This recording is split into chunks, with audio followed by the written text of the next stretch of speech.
So we estimate there's about 2 billion a year spent on window cleaning, but the fundamental like unit economics behind window cleaning are like, they're unbelievable. Yeah, I've probably spent of money, about £1 million on tech. People want a boss, like they want to know what good looks like and what you expect from them. Yeah. About 240 odd window cleaners about across the UK. We've got about 25,000 customers. Welcome back to another episode of the Uncleanables Podcast. Today, guys, we are joined by Ralf from Tidal Cleaning Services. Ralf has a very, very impressive business and he's going to tell us all about it. So just for anyone who might not have heard of you, Ralf, in 60 seconds, just give us the elevator pitch. Just include what is Tidal Cleaning Services, what size are you, vans, staff, customers? Yeah, good question. So I guess to keep it short, we've run a variation of models, started very traditionally, very organically, kind of scaled it from there, went through the whole franchising piece. And the way that I see it now is more towards like a two-sided kind of marketplace. So we work with about 240 odd window cleaners across the UK. We've got about 25,000 customers, and effectively we handle all the marketing, sales, the customer support, all that kind of admin stuff. And we just take a small fee on each job. And the idea for us is each window cleaner just has to go out, do the job, market is done, and then get paid. And we take away all of that. So you're headache. not doing any window cleaning yourself? No. At the moment? So we started off originally. We had. I'll tell you what. Before we go through that question, let's. How did you get started? Where did it all start? What were you doing before? Yeah, it's quite an interesting story, to be fair, because I actually got clickbaited by a YouTube video. Oh. So I was like one of these teenagers, and everyone's like looking for ways to make like quick cash and all that side of things, and you're young and impressionable and all the rest of it. Anyway, I was browsing on YouTube, like looking at side hustles, and I remember seeing this video. It was one of the Keith Kalfas videos. I don't know if you've came across him. And it was like, how to make $500 a day cleaning windows. And I was like, well, I don't mind making $500 a day, like the UK, GDP equivalent. So I watched it, and then I was just kind of hooked from that point. Went out, spent like 120 quid on a squeegee, an applicator, a ladder. How old were you at this point? I did an engineering apprenticeship. Okay. So, and I was going through uni with that, so probably 20. So right. I'd kind of done my A-levels, done my first couple of years of my apprenticeship, gone through college, all of that with the apprenticeship, and then kind of did was basically... About 20, yeah. Yeah, about 20, so about 8 years ago, yeah. And then literally just set it up as a side hustle. I'd have Friday afternoons off, so I started window cleaning on Friday afternoons, then did Saturdays, then did Sundays. And then with it being an apprenticeship, I couldn't just walk away from it. So what I did was I basically started employing two friends to run the window cleaning business on a Thursday and Friday, and I'd join them Friday afternoons and kind of get my weekend back. Mm-hmm. So that worked really well. But then it got to the position where I was like making more money here off the window cleaning than I was full-time with my apprenticeship. And I was on the verge of becoming a professional cyclist. And I said to my boss, to be fair, it was a bit of a white lie. I was like, oh, listen, I'm going to leave because I want to become a professional cyclist and like really fulfill that career. Because I knew he'd support that. And he was like, yeah, that's awesome. So anyway, off he goes. He rings college and says, going to pull Ralf out of the course. And they go, oh, what do you mean? Like to become a window cleaner full time? And from that point, he just walked out of the office, went, you get in here now. And it was he just wasn't best pleased. Yeah, it was just like instant. Yeah, like he was just like, listen, like I think we better just end this now. Because, it's quite a small company, and, I kind of wanted to do it the right. And in hindsight, I should have probably just been honest about it, to be fair. But I thought this is the easiest way of kind of getting out of it and just to avoid any conflict. And then from there, you kind of just, you just chucked, you're just in at the deep end, don't you? And you either sink, you're, what's the saying? Float or sink. Yeah. So what was it? So you've got sort of Thursday, Friday filled up. Yeah. You've got a couple of lads doing that. Yeah. So I was like... Is it still traditional at this point? So I'd done like a DIY water-fed pole kind of system. So I had I had a Vivaro. So then every Thursday, Friday, they'd take the Vivaro out, and then I'd have to ride to work on my bike and do all that kind of stuff. Then I'd join them Friday afternoons, and then start working Saturdays and Sundays and kind of build it out from there. So day one after you've kind of been kicked out your apprenticeship at this point. What were you thinking? What was your thoughts? Were you quite confident well, that it was going to work? Well, I was kind of relying on working my notice period, but that obviously didn't happen. Yeah. So I was like, I'll get a few more kind of, bank a little bit more salary and whatever else, and like it'll all go smoothly. But like, it just didn't happen like that. And I think in hindsight, it's a good thing, like when you're put in a position like that, you get forced to think differently, and you can kind of, it's like, how am I going to figure this out? I'm a great believer in if you want to do something, you should, like, I don't like recommending to people to stick with their full-time job and build up their business on the side. Yeah. Because I think it's starting off on the wrong foot. Yeah, and I think focus is like massively underrated. I'm like, people like just focus on one thing and just become obsessive about it. Not just the focus, but the anxiety of, can you pay your bills this month? Yeah. Like that will drive you to go out and door knock if you don't want to door knock. Yeah. Or, when you're looking out and it's raining outside, that's going to get you out the door. Isn't it? Like when you got to make a rent or mortgage or whatnot. Yeah, absolutely. And you don't have that kind of comfort blanket. No. Obviously, don't be like super reckless and like 0 to 100. But you want to kind of like figure it out somewhat yourself, and kind of take it from there. Absolutely. So, you how many customers do you reckon you had around that sort of point? Oh, not many. Or maybe like 150. Cool, right. Enough for like 2 guys, 2 days a week, basically. So you've got about 150 customers, but you're now full time. Yeah. So now all of a sudden the diary's not that busy, and I've got to basically fill up. What did you do? Wednesday. So I kept the same guys on and says like, you can do Thursday, Friday, and then I'll just canvas like the other days of the week and then just build it up. And then from that point, that was about Christmas time. By the end of the next year, we had about 3 vans on the road. Wow. And that was that all from canvassing? A lot of canvassing, a lot of Facebook ads. We also tried bin cleaners as well at one point, which was a complete disaster.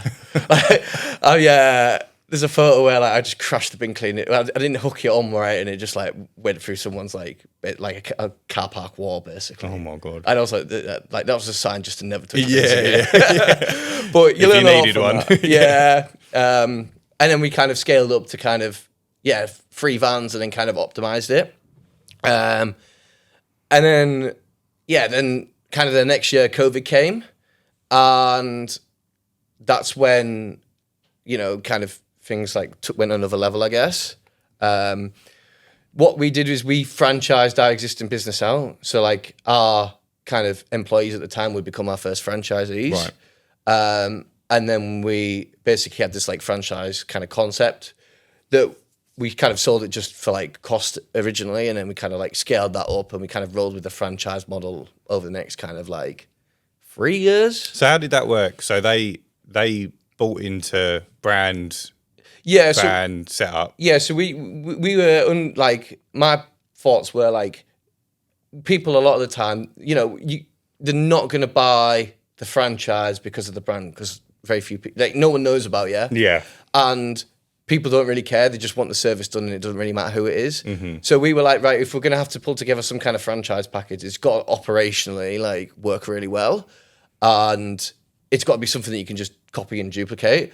So we basically just added up all of the costs of like the equipment, the marketing, the uniform, everything like that. And then at the time we would include a van as well, because they could get it fully funded. So we included a van, but then we kind of removed that later down the line.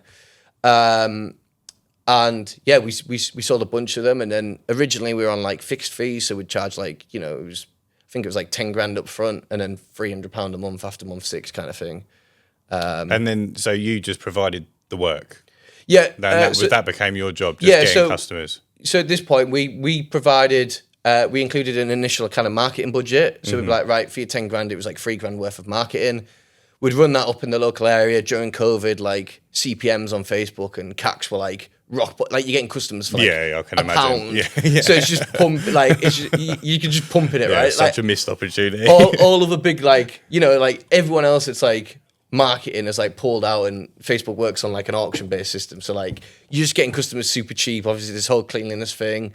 Franchise sales were like going really well because everyone sees it as like a break in the career, and they want to do something themselves. It's something they could do during COVID as well. Yeah, exactly. So that kind of worked really well over the next couple of years, and I'd say we probably selling like 2 to 3 a month, something like that. Really? Yeah.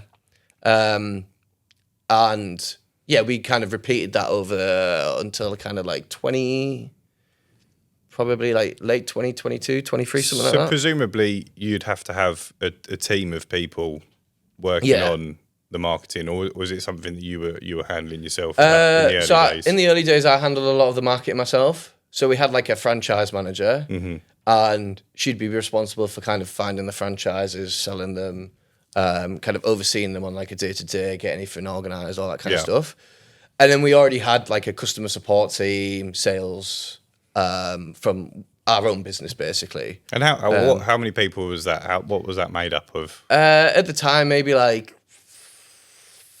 3, 4, 5, something like that. Like just internally, yeah. So how big had your window cleaning business got before you made this transition? Were you still just at the 3 vans? Yeah, so we do the 3 vans. We franchised the 3 vans out, and then we basically just pulled together this kind of like franchise package. Because the way that the VAT works as well is, we basically the customers would then become customers of the franchisee, not us. Right. And if the franchisees are below the VAT threshold, then we only have to pay VAT on our fees instead of the total revenue. Interesting. If that makes sense. Yes, it does. So we did that originally. I think especially being in the Northeast, like our average house price at the time was like 12, 13, 14 quid. And we were expensive for the area. So we kind of did that, and all the existing lads, like they were like, they wanted to do something else. They didn't just want to be a window cleaner forever. And they're all still with us now. They've got a bunch of vans out each, employees, all that kind of stuff, really. And they still work under the franchise model, but do they also get their own work, or is it all just down to you? They get their own. They get their own work, and then they just kind of bolt it onto the platform. And then do they pay you a fee on their own work as well? Yeah, but we do look at like adjusting that, Right. and it, depending on the targets and how much work they're getting and stuff like that as well. So typically we'd take about 20% fees, and we'd allocate kind of 10% for marketing, and then 5% for customer support. So they know that their fees are actually going back into getting them more customers anyway. Yeah, exactly. And then we'll always, for us, like for us, the model works best when it's the least amount of window cleaners doing the highest amount of revenue. Just from like a managerial perspective, like if you've got like a bit of middle management and someone's organising 3 or 4 vans, you only have to deal with the person in the middle. Yeah. Plus, you also get more leverage, more commitment. Like they're all just on it a lot more. They're on the hook more, I guess. Yeah, exactly. And it generally just works better. But we've always kind of been under the impression that like it's just got to work for everyone, right? Yeah. Like if the maths has got a math, and if it doesn't, and you're going out and you're thinking, well, why am I doing this and whatever else? Like it's just not sustainable. And then we kind of went from there, really. So, and this is a question I mentioned to you a couple of days ago, because you cover a really large part of the country, right? Yeah. With your franchise model, I guess. So when you're marketing Cornwall to what, like the border of Scotland, basically? Well, we have a couple in Scotland as well, Scotland. But you don't have any in Essex. No. Is that due to like it's customer acquisition costs? No, it's complete like random, to be honest. Is it? Like people go like, what was your location strategy? I'm like, we just didn't have one. Just whoever signed up. Whoever wanted a franchise. Yeah. And if it was like in an area where we didn't already have someone, and we run like a bunch of like area analysis, like how many houses are within like a 30-mile radius? Can we get the Facebook ads audience? What's the travel like? All of this kind of stuff. But then we'd just be like, yeah, it kind of works. Because at that point, the demand side to window cleaning is like somewhat predictable. Yeah. Like, you can pay £20 for a customer, £30 or £40 for a customer, but fundamentally you can just buy the demand, you can buy the customers if you've got the resources to do it. And then like the unit economics behind window cleaning just, they just work really well. Like if you were a software business and you're like, right, we're going to churn 1% a month in the, it's 20 quid, like it'd be huge. Yeah. Because the mechanics of it just work. Yeah. Obviously it's not, because there's like the whole operational piece, and you need to have like actual people going out doing jobs, marking them as done, whatever, all of this kind of stuff. But the fundamental like unit economics behind window cleaning are like, they're unbelievable. Like where else could you get like £500 a month, £500 a day basically on like subscription? Yeah. And it's like you could do that quickly as well. Yeah, and then it's just a case of figuring out, right, well, how do I do it like 100 times bigger? Yeah. Yeah. Right, so we've we have jumped around a little bit here, so let me get us back on track here. So Let's move on to the app. Yeah. So, is it during COVID you created the app? Or is We started it. We originally started outsourcing it to like an agency, and to be fair, from experience, from like what I've heard, like we actually got a decent job. Like we got something that worked. But then we got to the point where we were like, this just needs like so much more work doing into it, and the opportunity seems an awful lot bigger than what we originally anticipated. Right. So this point is probably like 2023. And we just thought, we want to own our own infrastructure. We want all of our own IP. When we come to sell the lot in the future, like that's massively valuable. Your own databases, all this kind of stuff. So over the, over the last kind of 2 years, we've gone super heavy on like the tech, the investment, getting that developed, and basically getting something to where we can be like, right now we can like we can pump money into it, and we can be somewhat confident in hopefully what's going to. What's the basis of the app? It's not for the franchisees; it's for the customer. Well, we've got a couple of apps. Okay. So we've got a custom app. All of our kind of window cleaners have an app. So there's a custom app, window cleaner app, and then we've got like an admin panel in our back end and all of our databases, and it just gives us so much. Like there's just so much you can do, and if we want something, we can just go, right, developers, please can you just build it. Like one of the features that we've released over the last couple of months is like all of our jobs, they come in, they go to a jobs board, everyone in the area gets a notification. It's prioritized based on like your rankings and your scores and all this kind of stuff. And then it just tells you the best day for the job. So it's like this job, they look at your whole diary, you're better off doing it on this way because you're 300 meters away. And then they literally just confirm it and it's on the schedule and it just repeats. Super easy. Yeah, like we just want to it's complicated in the back end. Yeah, I can imagine. Because it's like, how do you get the job in? How do you price it? How do you send the notifications? How do you prioritize who you send the notifications to? How do you do any kind of delays and incentives and stuff like that as well? You touched on how you price it there. Presumably, the same house will be priced differently. Yeah. Here, and here. So do you have price sort of calculations for different areas? Yeah, we've got like a 5-tier pricing system. So we basically do it off like postcode area. So, you'll have like, I don't know, UCO postcode Colchester? It's a little bit higher than us, but yeah. Yeah, but anyway, we go, right, this is a tier 1 postcode, tier 2 postcode, tier 3 or 5. Right. And then when a customer's going through the booking process, it just does an adjustment. Right. So like our average order value in like within the M25 in South London's, I think it's pushing like 29-30 quid. Whereas in the North East, it's like a tier 2 location. It's like 15-16 pound average. Yeah. So that does vary. And then when we are setting these locations up, we'll look at like, like how much disposable income do they have? What does it look like? Churn, all of these kind of things. And then you also automatically start blending in like, well, if the average order value is higher, then you can afford for the CACs to be higher, and you can maybe, modify the fee structure and figure out all of these like kind of CAC payback periods, LTVs. Churns. Before we get into the nitty gritty of the marketing, how do you get customers to come to that app? So what we do originally, you obviously want to make it as like low friction as possible. Yeah.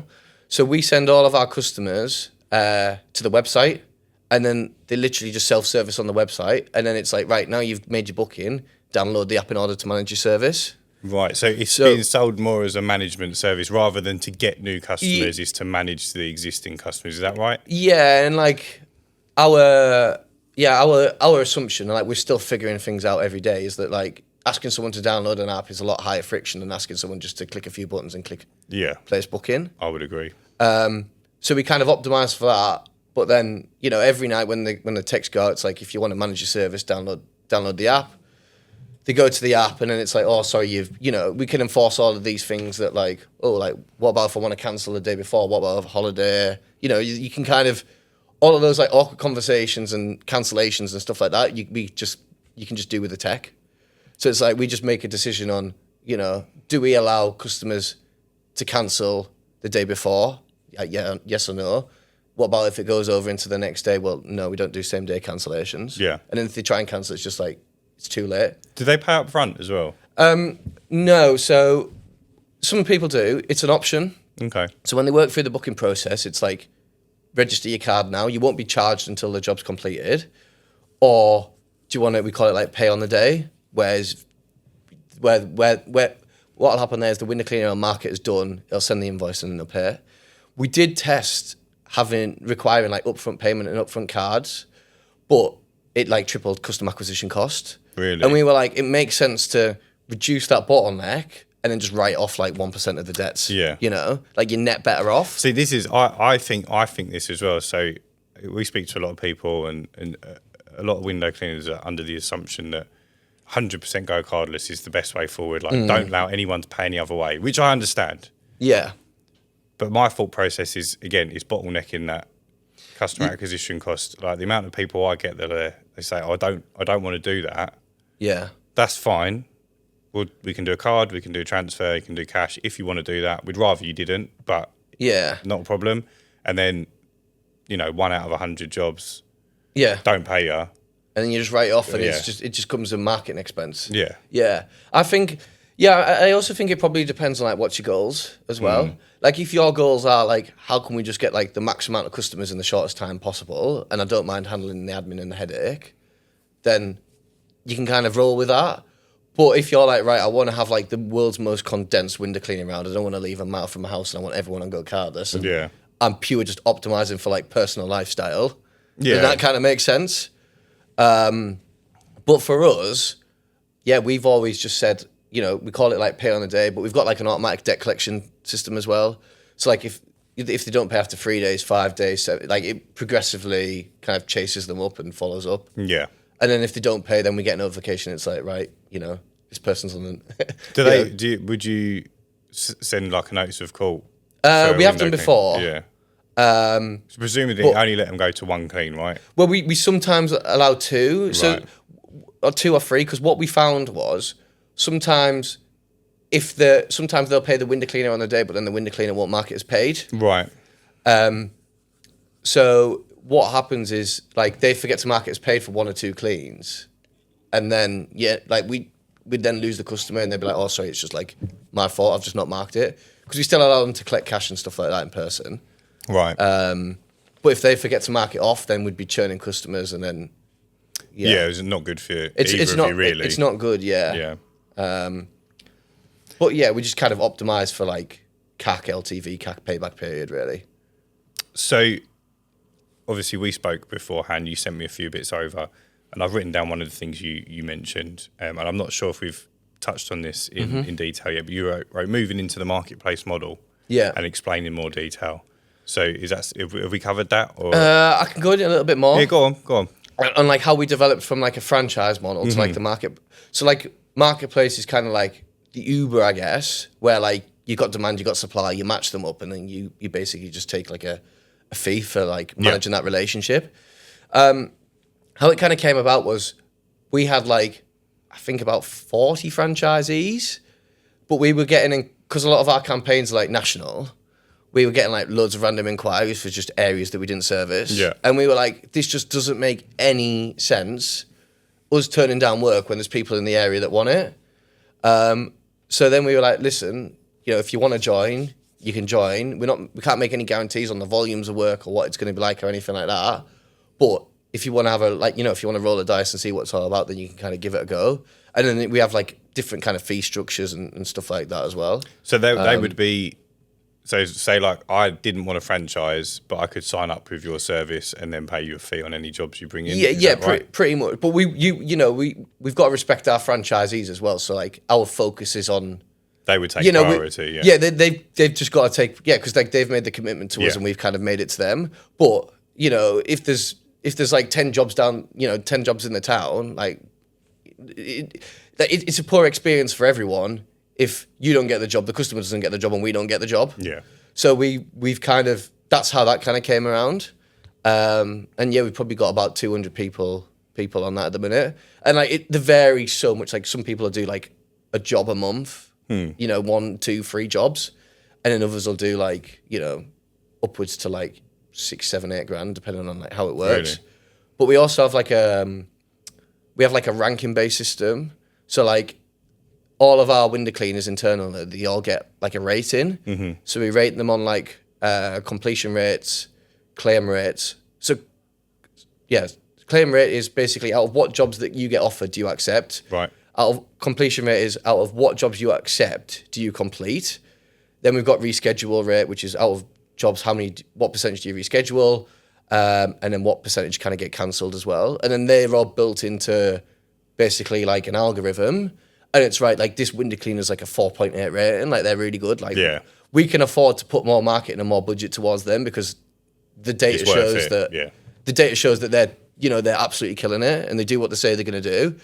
And then there's other ones where it's like, well, you know, if you only claim half of the jobs and you only complete half of the ones that you claim and then you reschedule them, like, you know, the maths just doesn't math. Yeah. It's not where you want to put your money, that's for sure. Well, yeah, and then it's like we're taking a gamble on you, and like with some of these budgets, you know, we could be spending like £1,000-2,000 a month on like one specific like window cleaning kind of location, and it's like we only want to spend that if we can be confident, kind of what we put in and what we get back, and it's a win-win. Like if you're busy, you know, we know that it works long term for us, but we just need like the operational piece to kind of hold together, you know. So you posted something on Facebook the other day. Yeah. Which I'm sure of quite a few people have seen. But you basically offered out to everyone. Yeah. If you're looking to sell, we will buy. Yeah. What's going on there? Yeah, so it's use it as an opportunity to sell it as well. Yeah, I mean we've been on quite a journey. We've put a load of money in our check, into our tech. We've got a bunch of investors and we can be really like confident now in like what we're doing and how it's going to work and the value that we can add. And our kind of, and like just to kind of preempt, like we're still like figuring a lot of this out. I don't want to claim like I've got it all figured out because every day I wake up and I'm like, bloody hell, like I'll just Google it or like chat GPT, you know, like YouTube my way through all of these problems. So we are kind of like somewhat like, this is very like experimental, we are figuring out, but we're like, our assumption is a lot of the best customers already have a window cleaner and a lot of the best window cleaners already have a customer. And if we can offer you a bunch of cash, you know, you might be an owner operator, you might be retiring, you might have a business full of like 10 vans and stuff like that. We'd be basically interested in buying you. Yeah. Coming in, applying a bunch of tech, helping you grow, helping you scale. You know, there's a bunch of things we could do. We're working on a few deals at the minute where they're like, probably like circa like 30K a month in revenue. Really? And what we're looking at doing is basically going and you're like the big guy in your area, we'll buy you and then we're just going to basically consolidate a load of like the smaller rounds and bolt them all on.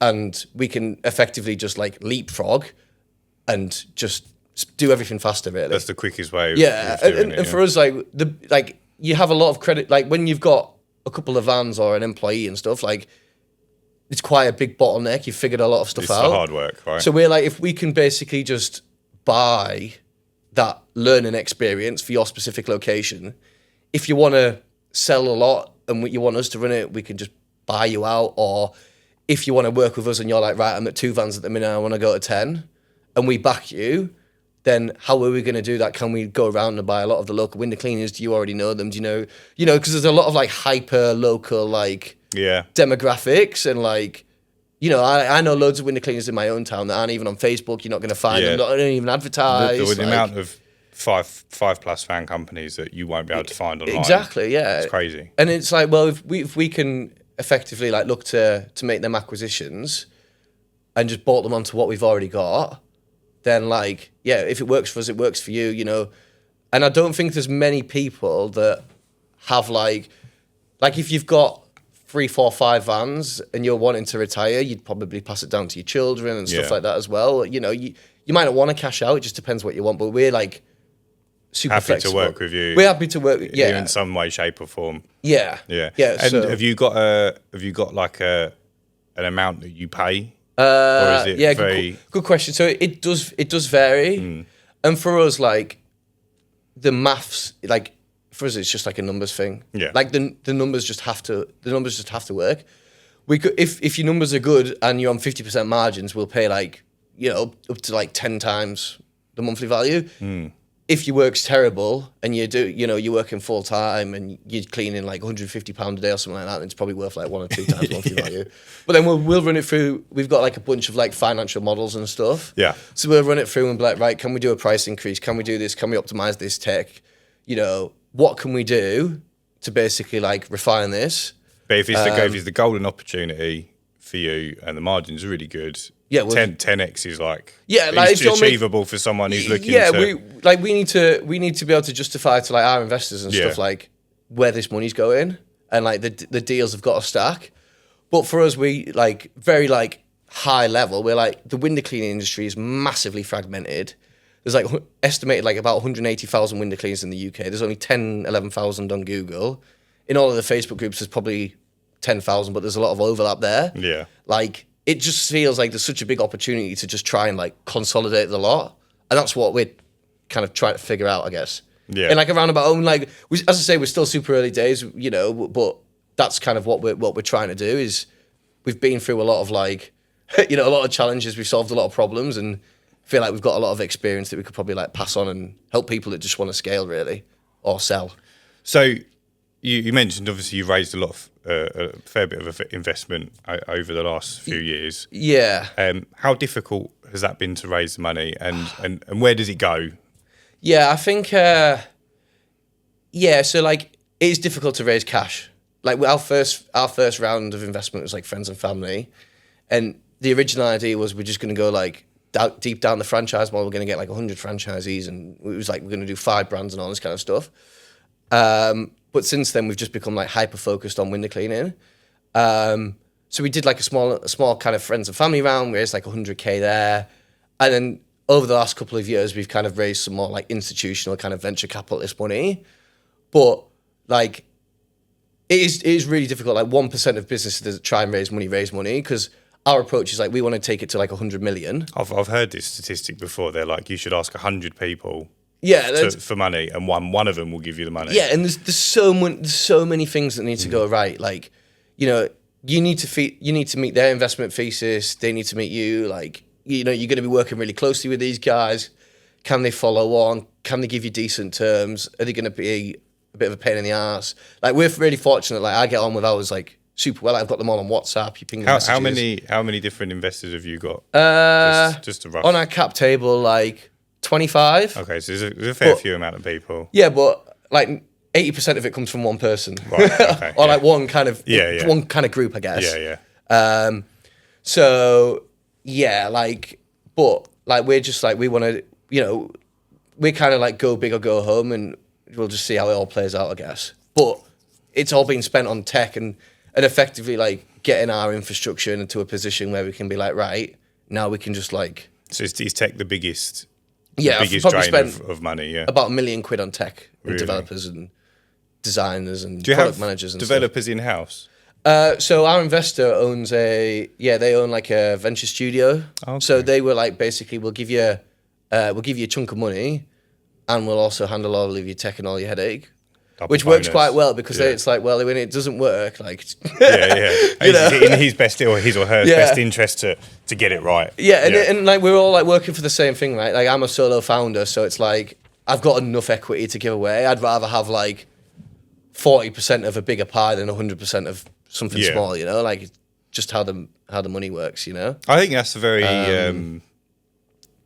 it's a very individualist thing. Like lots of people say you want to keep 100% of what you've got, but in the same breath, it's like, can you reach here on your own? Like, would you rather have like 30-40% of 100 million or 100% of $1 million? Like, it's just a numbers thing. Yeah. But yeah, I mean, we're still figuring it out, and we still like, we still got an awful long way to go, but we're just going to see how it plays out. Basically. So you mentioned you said you get along with the investors that you've got, but what's it like dealing with investors? Is it quite stressful? I've been working with these guys like now for like a couple of years, and we get on pretty well. Like I think like I see them more as like kind of colleagues as opposed to like like someone that you've got to report, because they're also like, we're just super early stage and we're still figuring all of this out. But I'm very like upfront with them about it. I'm like, listen, these are the acquisitions that we're working on. This is what we're trying to figure out. These are like the concepts. This is what we're trying to pull together. And then like based on X and Y, hopefully we kind of get Z. But like what I want them to like, and they're awesome. Like, but like we're trying to do something that like we've not done before. And like you're wanting like we both want like kind of exponential returns, right? So it's like there's no basis. There's no playbook. Yeah. There's people that have done it in kind of other sectors and you can learn bits, but like no one's really done it in window cleaning. And for us to do that, like things are going to go wrong, things are going to break, things are going to take longer. I think that's just business. Yeah. But they're quite understanding. Yeah, you got a good end of the deal. Yeah, and I think like it works both ways. Like I'm fully committed to this. I work like 120 hours a week, pay myself basically like minimum wage. So it's like you pay yourself. Yeah, just what I've got to get to. yeah. But I think I can see if you get a bad investor. Like that could probably like if you're wanting someone and every week that you're wanting to like report on like figures and amounts and they're gonna KPI you like it's probably just not like they're kind of biting themselves in a way because they're not giving you that opportunity to test things and figure things out and kind of experiment. Do you think this is once you've worked it out, this is something that you could blueprint into other industries? Yeah, but to be honest, I don't know I'd want to. Like, I feel like I've got to get a few scars and sleepless nights and that. But I believe so, yeah. Like, and like window cleaning, like the way I like Pimlico plumbers and stuff. We're speaking to our investors today about that, and I'm like, what's the beauty about window cleaning is like you can quantify it, like, well, somewhat within like kind of 5 to 10%. You can go right. How many windows do you have? What size bedroom, what size house. You can look on Google Maps and you can give them, a price within region. Whereas if you were to try and do it with like, I don't know, like joinery or like plumbing, it's like you need the technician to diagnose the problem. Yeah, measure. And there's so many unknowns and you don't have like the repeatability and you don't know, like in my mind, like window cleaning is like for a service, it's like as easy as you can get it. Like you can do it in all weathers. It's not grass cutting and, all that kind of stuff.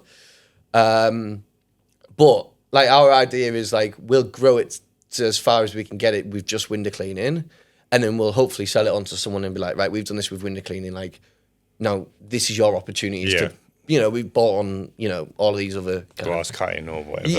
All that kind of stuff. But yeah, I think we're just going like super focused on window cleaning and like just trying to do one thing really well, and then like it's hard enough just doing one thing. Yeah, well, so the hungry fox catches no chickens. Yeah. I'll tell you that. So, marketing. Mm-hmm. Now, I think you've been very excited to get into the marketing. What's working? Yeah. Do you see a difference in regions? How are you tracking customer acquisition, lifetime value? All that kind of stuff. Fill us in. I might, if I start waffling on too much, that waffle, we love it. Just tell me to shut up. But yeah, I mean, we've spent a lot of money on, like for us, like Facebook paid ads has always been a bit of like, it's always been a bit of a gold mine. Within kind of 20, 30%, how much you're going to put on ads, basically what you're going to get back. And that's always been somewhat kind of stable. You can get like audience fatigue and the ad creatives, and you can see drop-offs, and the way the Facebook algorithm works is it might not show everyone your ad, it might just show like 10% of people, and there's a bunch of things within that need to figure out. But fundamentally, like we know that like, you can spend, I don't know, £100 on ads, you can get 5 leads and you can convert about 42% of them into paying customers. And then that customer's going to pay you, £20 a month for the next 2.5 years. But then the more data that you can get, the more accurate you can get with kind of modeling it and churn rate and all that side of things. Have you seen a change in Facebook acquisition costs in the last 12 months? Yeah, I don't really get into the depths of like Facebook now as much as I did, but certainly over 5 years, yeah, like it's changed dramatically. Like a lot of window cleaners now are using Facebook ads. Mm-hmm. But I think, ultimately it just comes down to like CPMs, click-through rates, and then conversions. Have you got any golden tips for anyone running Facebook ads? Not that you don't want to give away No, your no, secret sauce, but I'm new. have you got anything you could sort of share with people to say this? Make sure you've done this, or this. Yeah, I'd say you probably want to try and so CPMs, which is like your cost per 1,000 impressions, like that's kind of dictated by Facebook, and where you can kind of influence it to a degree, but that's kind of set by Facebook. It's like an auction-based kind of system. But you want to probably try and target like a link click-through rate of about 0.8, 0.9%, anything over 1%, and you're kind of laughing. And then you want to try and convert about 25% of, if you're doing like Meta in-gen Facebook lead ads, you probably want to try and convert about 25% of people that start the form to completing the form. And then people that complete the form, you want to probably convert about 42% of completions into a customer. So do you find the Facebook form or direct to website is the better route? We still kind of split test it because it also varies as well. But the Facebook forms, they do just work really well because there's just no friction. Yeah. But there's a high, you're getting a high quality of a high volume of low quality leads, I guess. But if you can, for us, we just like optimize for CAC payback period and LTV. So yeah, but it also varies on like locations and. That was my next question. Do you find that like the regions affect it quite massively? Yeah, and it also depends on like time of year and weather, and like this time of year we're like our CPMs are like we're getting better CPMs now than we were in summer. Because less people are advertising. Yeah, because I think part of the assumption is, well, people aren't going to want a window cleaner in like coming into autumn and winter. But if you're paying half the CPM that you were paying in summer, effectively you can afford it for it to be twice as you can afford because you've got you got it there. So I think there's a bunch of like assumptions that you can make, but we're still kind of like figuring it all out. And how we track it is we basically. We've got like a guy that handles all of our growth, so he's like just geeked out on all of this. But we basically have like a spreadsheet, and it tracks every single day as a column. And then down the left hand side, we've got all of our channels, and then within each channel, we've got the individual sort of like impressions, click through rate, and then we track that kind of day by day. And then at the beginning of the month, we'll be like, right, what we're going to target by the end of the month, and then it's like every day, it's like, right, are we behind target? Are we on target? And then every week. We basically have like a management meeting, and then we literally just look at like 4 or 5 numbers. So it's like total ad spend, total customers, customer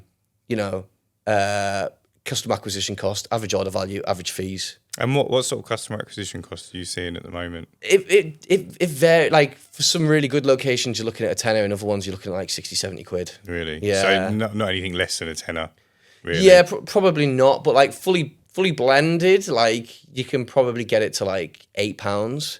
But if you were to turn off kind of paid ads, then obviously all the historic SEO and stuff you've done like that kind of like it kind of balances it a little bit.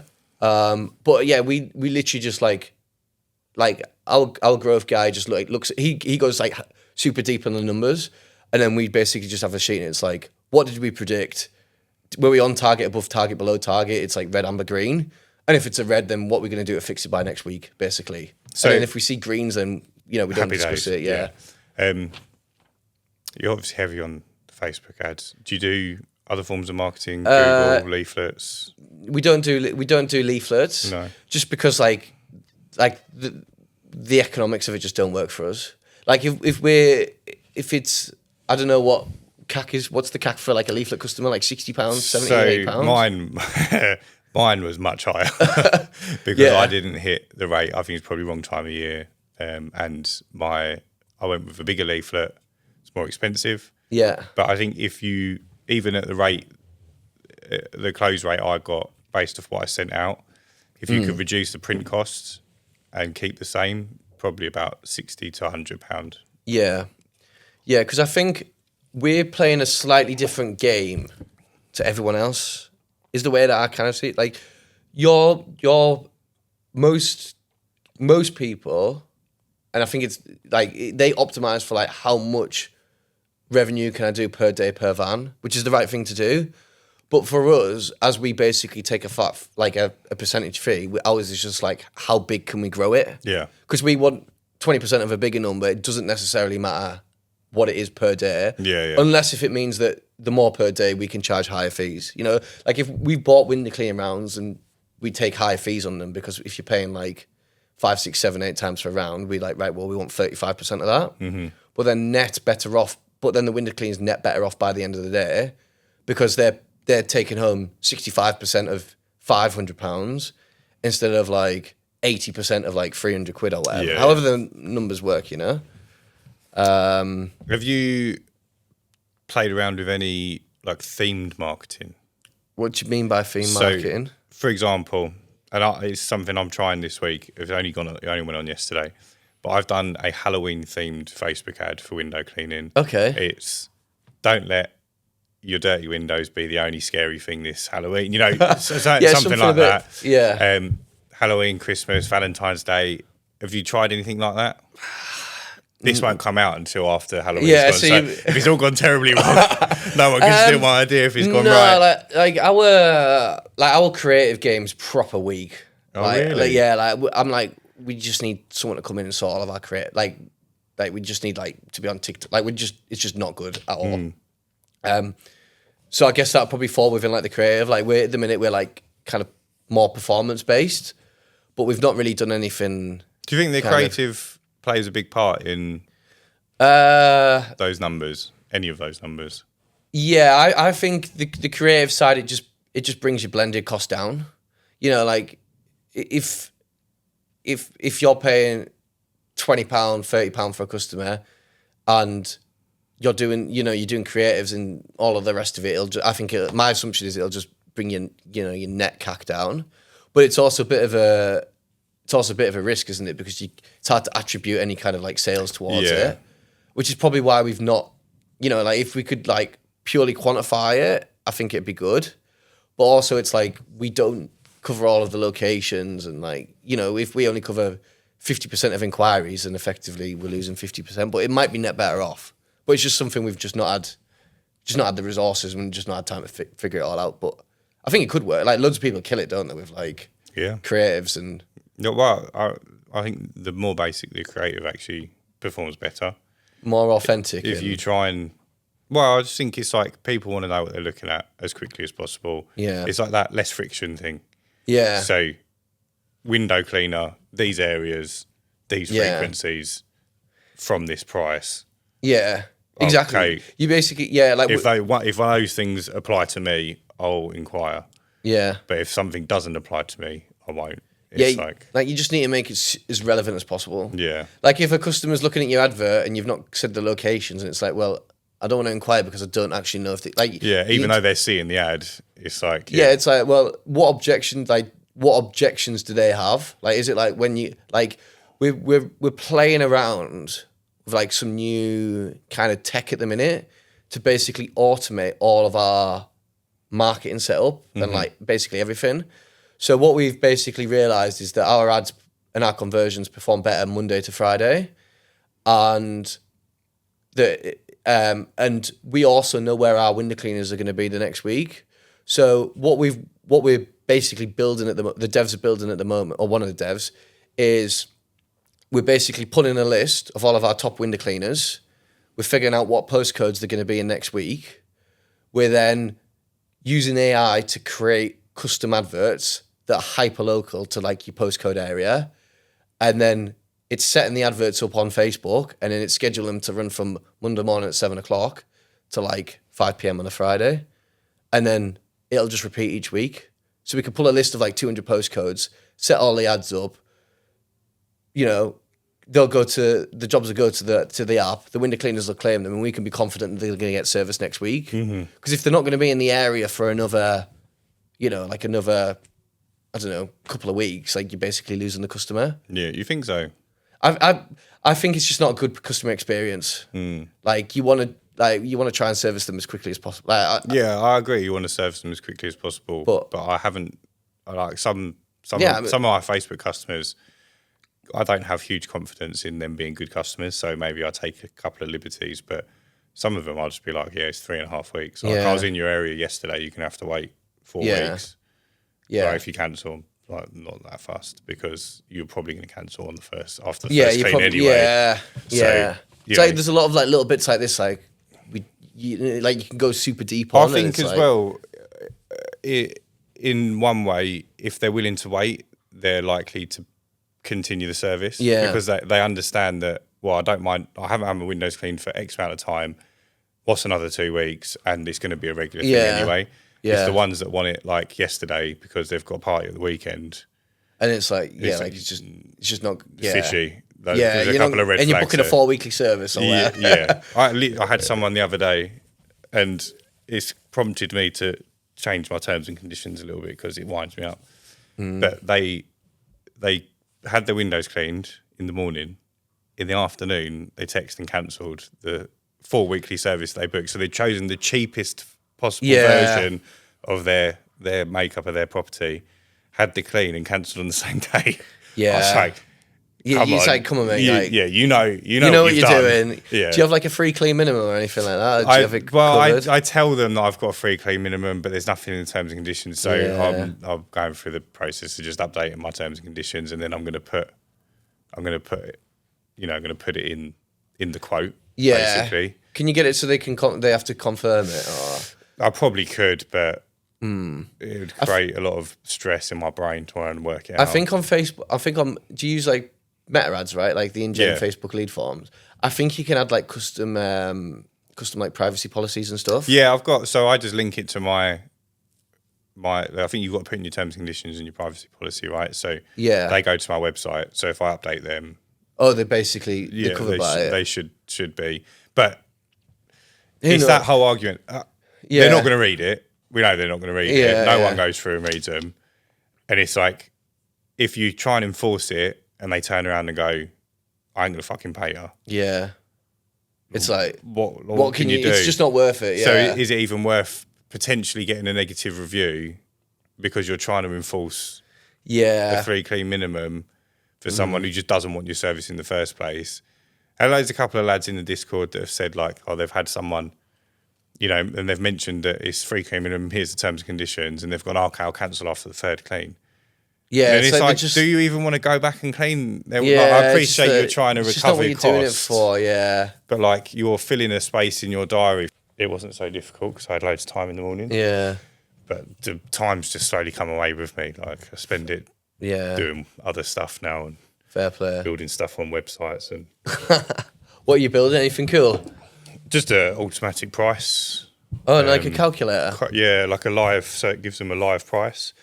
Select the options are? Yeah. So I use James's system for automatically quoting people. Yeah. But when they go on the website, I've just got the type form embedded. Oh, nice. So they could still do it that way, but it takes them away from the website.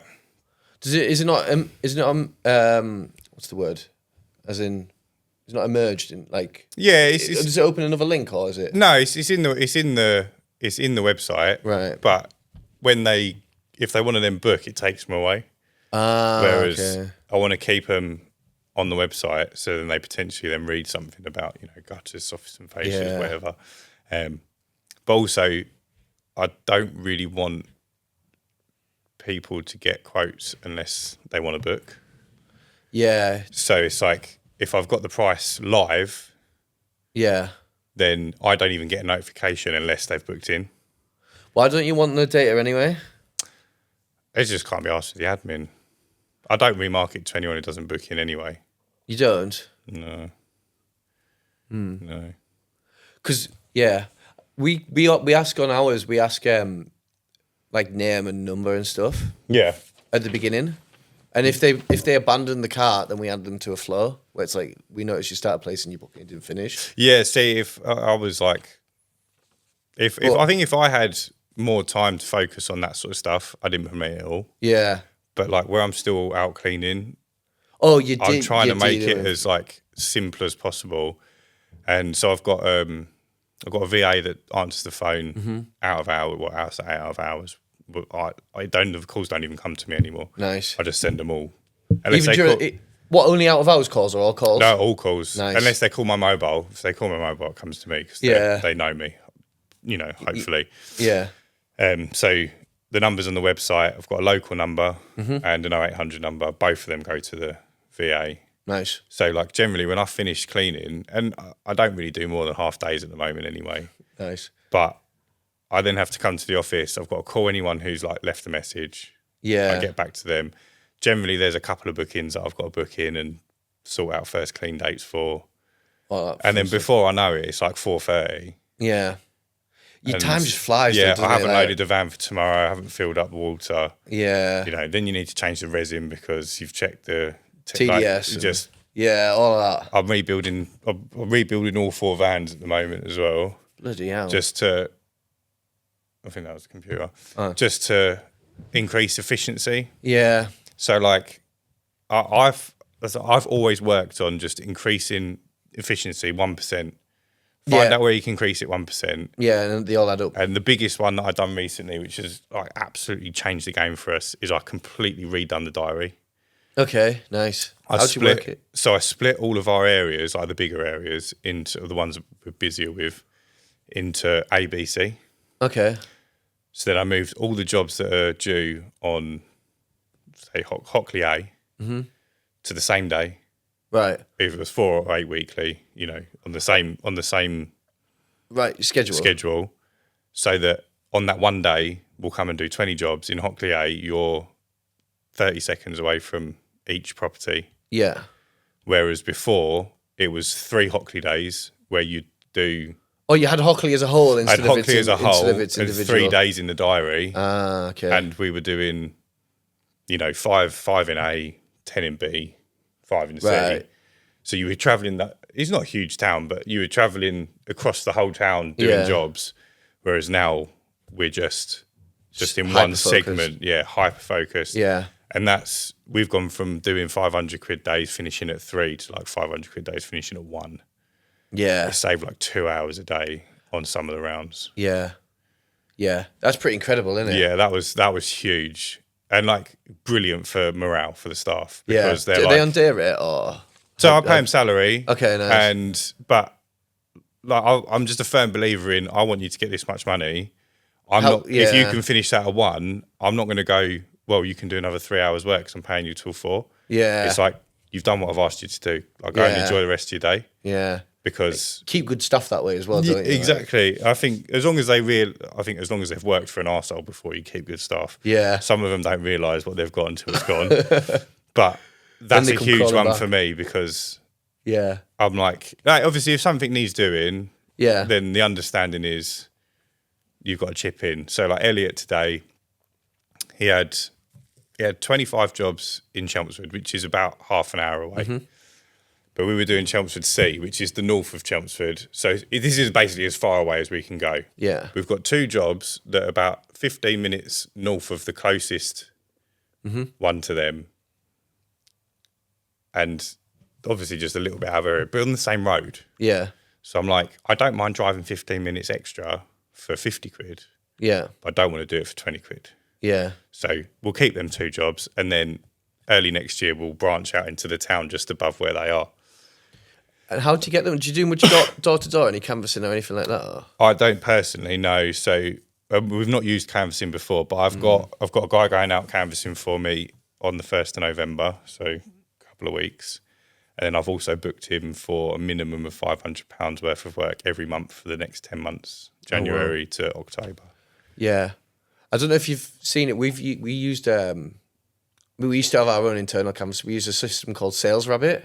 Yeah, I've seen. You came across it before? Yeah, Michael Lynch uses it in the Discord. Very good. It's very good. Yeah, but you can also we imported all of our own customers to Sales Rabbit, and then you get them as like individual pins. So then you can work and out. And then you can be like, right, well, if we've got like for your canvas, I'm just thinking because you might not know it as well as you do. You can be like, right, well, we already do 4 houses on this estate. Yeah, I'm going to do an SOP for that basically. So for the next 10 months, I'm only giving him new build estates to go and hit because, obvious reasons, just super compact for him. He's he's going to want to come and canvas for me because I'm giving him like nice and easy houses to hit, and then super good for us because Yeah. Well, yeah, if we can get 20 houses on an Yeah, estate. and there's no crazy trees or bins or No extensions, no it's just conservatories. easy in it. Yeah. And is he a professional canvasser or is he someone that does Yeah, canvassing? no, He's proper canvasser. Yeah, it's his own company. I think he takes his brother with him. Oh, nice. Yeah, he's worked for Patrick Abacus. Oh, nice. And now I got in contact with him and I booked him. And then off the back of me booking him, I think he's had 7 or 8 people from the Discord. I think I know who you're book on him. about. Yeah. Oh, nice. And he's worked for a friend of mine, Jake, who I'm quite close with, and he'd done a great job for him. Nice. Really happy. Yeah. Well, when you find a good canvasser, you want to stick with them, don't you? Yeah, exactly. Yeah. So I was quite confident to book him for the rest of the year. And for me, like you said earlier, with window cleaning, it's like, you can spend this much money and almost guarantee you'll get this much work back. For me, I know I've committed to 500 quid a month for the next 10 months. Yeah. So I'm going to be looking at getting £5,000 worth of work, whether that's 4 or 8 weekly or whatever. But yeah, that's coming in. Yeah. Next year. And then no questions asked. Yeah, then you can just figure out what your expected churn rate is off that. Yeah. And then what the LTV is and, your gross margins and all the rest of it. The idea for us is, because I started off Facebook ads. I've only done leaflets for the first time a couple of weeks ago.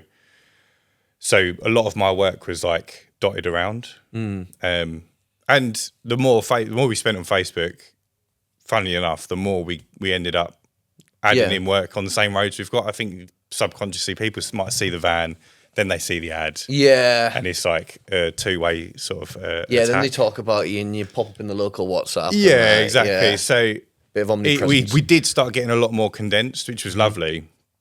But now I really want to just double down. It's just those 1% increases.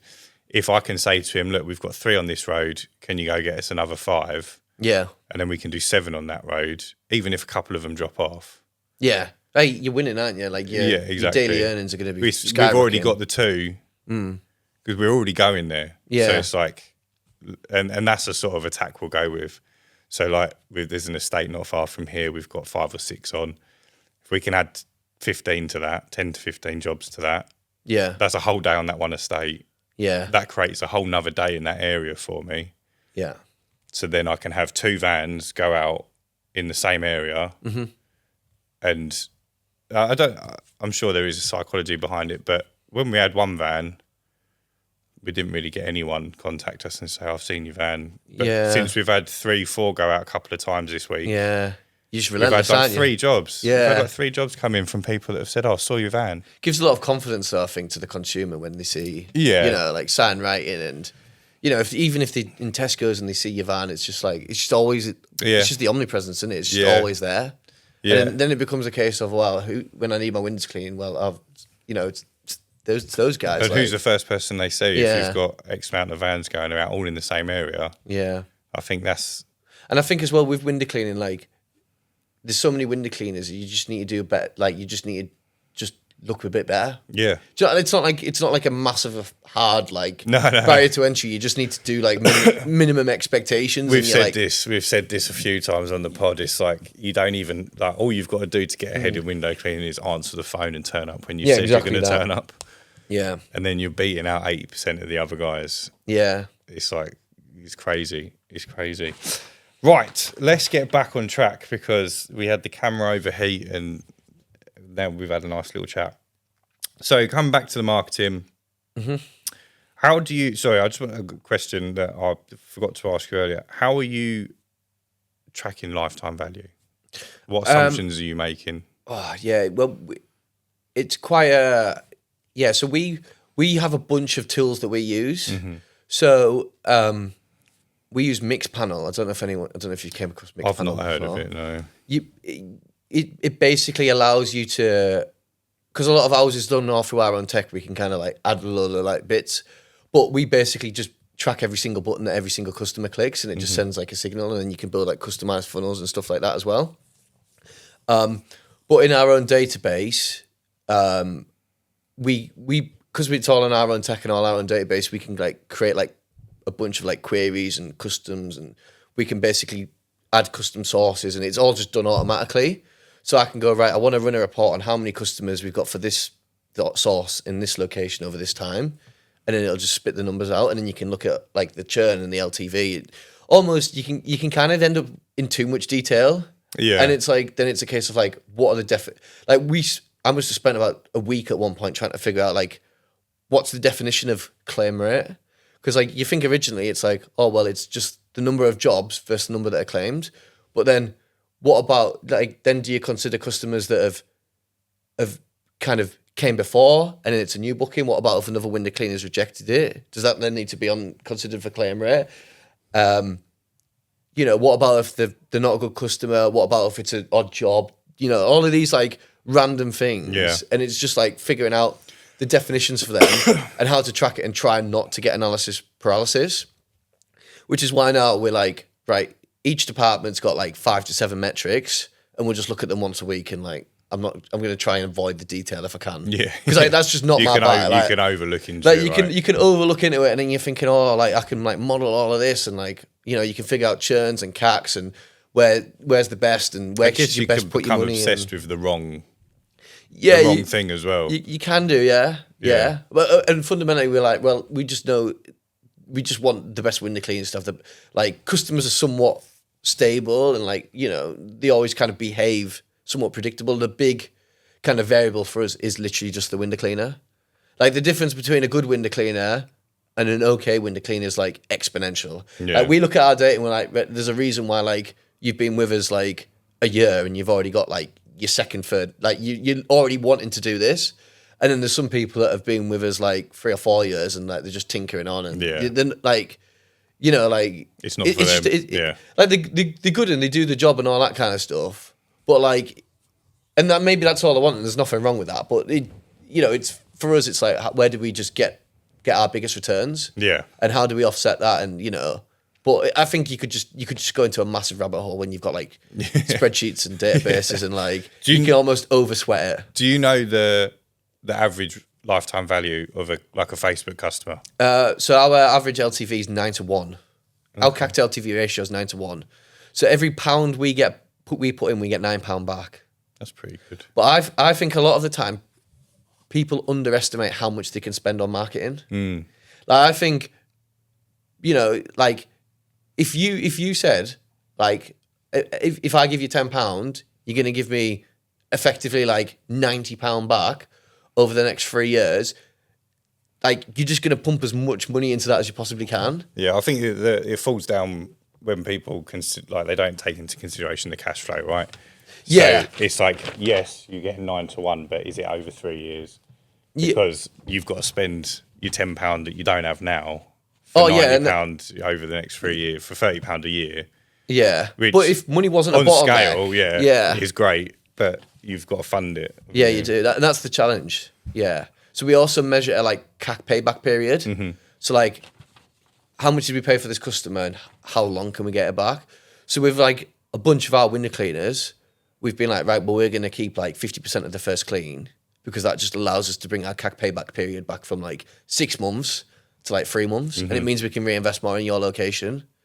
And they're all like, they're like, they're going to, it's a good deal for them. That'd be a good deal for me. Like we've basically taken all the risk and we're just hoping that, or like we're backing you that you're going to deliver on your part of the deal. Mm. And then obviously there's like, like customers churn, but it's generally just all averaged out and it works out about 9 to 1. Do you find the churn rates higher? We tend to find if a customer's going to churn, they'll churn within 6 months. Yeah.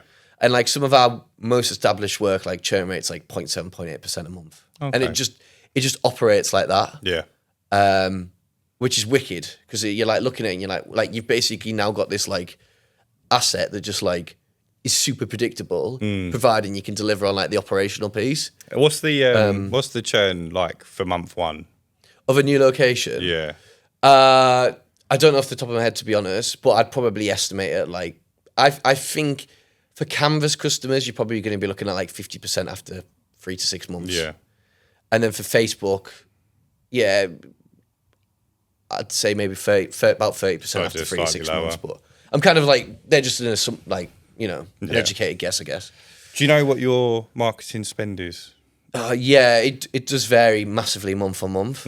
So what we'll do is every month we'll sit down and we'll be like, right, who's basically got good metrics and who do we want to keep putting money towards and who do we want to try and scale? And then that basically just dictates our budget. So it can be anything from like, I don't know, like $5,000 to 30, 40 grand a month. But for us, it literally like, we just get hyper focused on like, customer acquisition costs, CAC payback and LTV.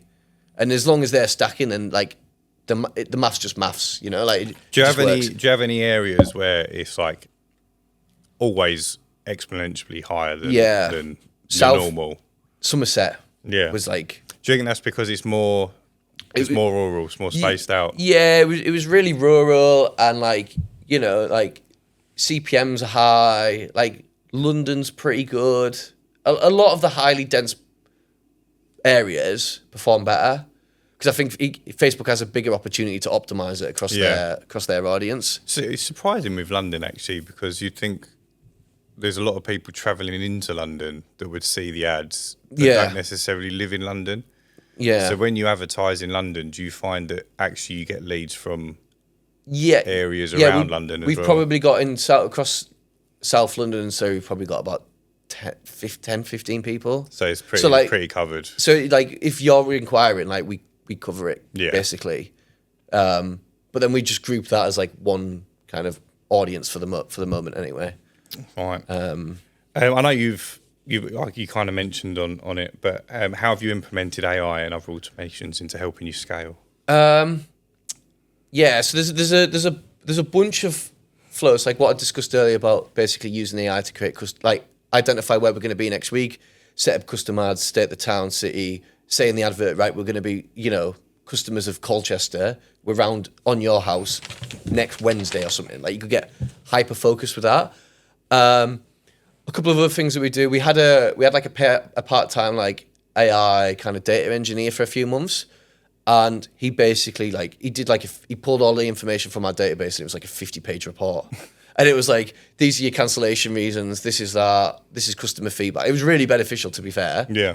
So there's that. But then the big one that we're working on at the minute, it's like almost that we released it and then we kind of rolled it back because it turned out it wasn't as good as we thought it was, was we starting to use AI to quote jobs. Okay. So we got a tool and what it'll do is you'll put in basically just your address. So you'll put in your house number, your postcode, however you type it. But then what it'll do is it'll check all the Rightmove listings, the Zoopla listings, on the market, ordnance survey. It'll go to Google Satellite, Google Street View, and it'll basically just scrape the internet and figure out what size is your house. But then what it'll also do is it'll measure the length of your gutters, the pitch of your roof. It'll say, based on this square footage, we can estimate it this amount of windows. And I think that is just so cool. Like it's absolutely mental that you've just said that, because Dan said to me about 2 weeks ago, he's come up with this idea. And I said, it's a brilliant idea and concept, but getting it to work would be so expensive. Yeah. I mean, like we've had like 2 developers on it for like a month, and like it's near enough there. And like we rolled it out. And then we rolled it back because we're like, well, bloody hell, some of these quotes are a bit wacky. Yeah, because this was my thought process was like, it's not always obvious. Yeah. So, and the AI is going to see some of the satellite images from Google Earth aren't that clear. Yeah. So is it going to know what's gutter, what's not gutter? Yeah, well, we've added a confidence metric. So we ask the AI, based on all of its data, gives a confidence score. And we only send quotes out where we've got a 95% confidence. Right. So if it's just typical, like, you're on the street and you're looking at it, but and like you can go to Street View and there's a bin there with the house number, like you can pick all of that stuff up. But if it's like a random house in the countryside that there's nothing about, then like you basically just like you're guessing at that point. But I think it's probably like, as I say, it's like it's nearly there. But, we're just trying to figure out, like, what would a human do and then how can we basically automate it? But if we can get it to work, I think it'd be really good. And then what we'd do is the customer would fill out and it'd be like, right, it takes about, the other thing is it takes about 15 seconds, which is a really long time. Yeah. Like you almost want it to be like instant, but it's got to do all its like AI bit in the background. But yeah, we're basically going to have it so you put it in and it's like a little, if you ever use like ChatGPT and stuff, every day. Yeah. You know when you can see it says, oh, like it's thinking about this and it's doing that. So we're going to create like a little animation and a bit of a graphic for that, just to try and keep the users engaged.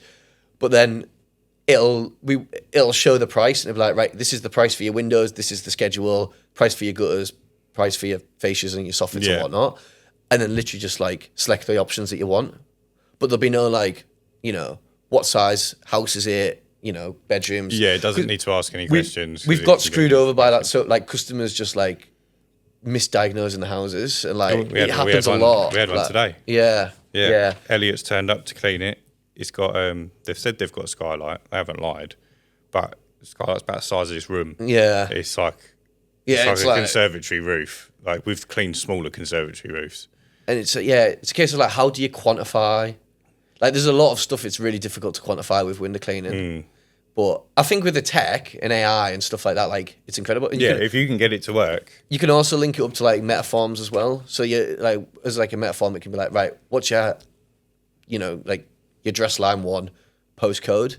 And then it could do all the AI off that and then just send a booking link out. Yeah. And then they can just book it. But as I say, like, it's still a bit of work in progress, but hopefully we can kind of get it there. Did you find, so you got the over 95% confidence. Yeah. Did you find that it was hitting that a lot? Yeah, probably, kind of 80% of the time. Okay, so it's pretty good. But also the 95, what we also realise is it has a preference of giving it 95% confidence. Oh. So it's like, it's very agreeable. You're so right. like, then you've got to like re-engineer the prompts and stuff. And it's like, are you sure? Yeah. Like if you act like really cynical and you go back for your data, like what confidence would you actually give it? Because it started getting to like, you know, it just like. It was just going, it's 95%, mate. Yeah, no worries.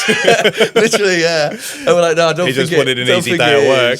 Yeah. So like, I think it's just all of these bits that you've just got to like if we can nail it, I think it'd be really exciting. But it's just trying to remove as much friction as possible. Dan would be gutted. Yeah, that was his millionaire. Well, he can roll with it. I don't know if anyone else is. I don't know if anyone else is doing it. Or if you know Dan, he would. He struggles to Google something, so I don't know if like creating tech is going to be. Yeah, well, you always need someone creative, don't you? Yeah. Like you need an ideas man, and then you need an operator. Yeah. That's it. Dan still goes to the library, so. How important is a team around you and trials, tribulations of finding good people? Oh, yeah, very good question. I think I know everyone says this, but it probably is like the most important thing. And I was actually thinking this on the way up because we were, for this like acquisitions piece of work that we're doing, we're mapping out like what role, because I'm like, I was telling our investors, like, the last thing you want me to do is be fully in control of this because, like, I'm just not the guy to sit here and run a process. Like, I'm just too impulsive. Do you know what I mean? So we were, like, mapping out, like, who do we actually need and, like, what the roles will look like. And we were like, the value that you get from a team member, you can pay, like, 20% more but get, like, 100% of the output. Yeah. Especially when it comes to, like, marketing and things like that because it's super skill-based. Like, one of our guys up north, he's just recruited a new employee. And he was like, I want to try and reduce his base from like 30 grand to like 28. And I'm like, you literally just pump it even higher. Like, just because you're saving 2 grand, but the opportunity cost of that 2 grand is maybe 20 grand over the full year. Yeah. So I think, I guess first of all, just like pay people a decent salary and try and figure out like how you can like arbitrage some kind of value and like, but and then now this guy, he's had a couple of employees before, and he's like, this new guy's like, he's world class. Like, pay him more. Yeah, exactly. Like pay them as much as you possibly can. Yeah, because you want like it's fundamental, and the business needs them, and there's no point you trying to save 5 grand on salary when you're costing yourself 20 grand in efficiency over the full year. Like, and the stress. Is it worth it? Yeah, exactly. Is it worth it? And or if you find someone good, look after him. But I think with anything like. It's just like any kind of market thing, right? You just need supply, demand. You just need leverage. Like, you know, you want to be in. Like, I was like, you want to be like posting free job adverts, running them up, you will probably want 300 CVs. Like whatever you think you need, just do it 10 times bigger because it's not going to go as well as you think it is. And it's going to, it's going to take longer and it's going to cost more. And the last thing that you want is to be a month in the process and then just not have enough quality candidates or they get other jobs and all this kind of stuff. But I think, you just need, I guess it's just supply and demand, right? It's just like any kind of market, I guess. Yeah. How do you go about building culture into your businesses? Yeah, good question. I don't really know if we've got much culture, to be honest. Like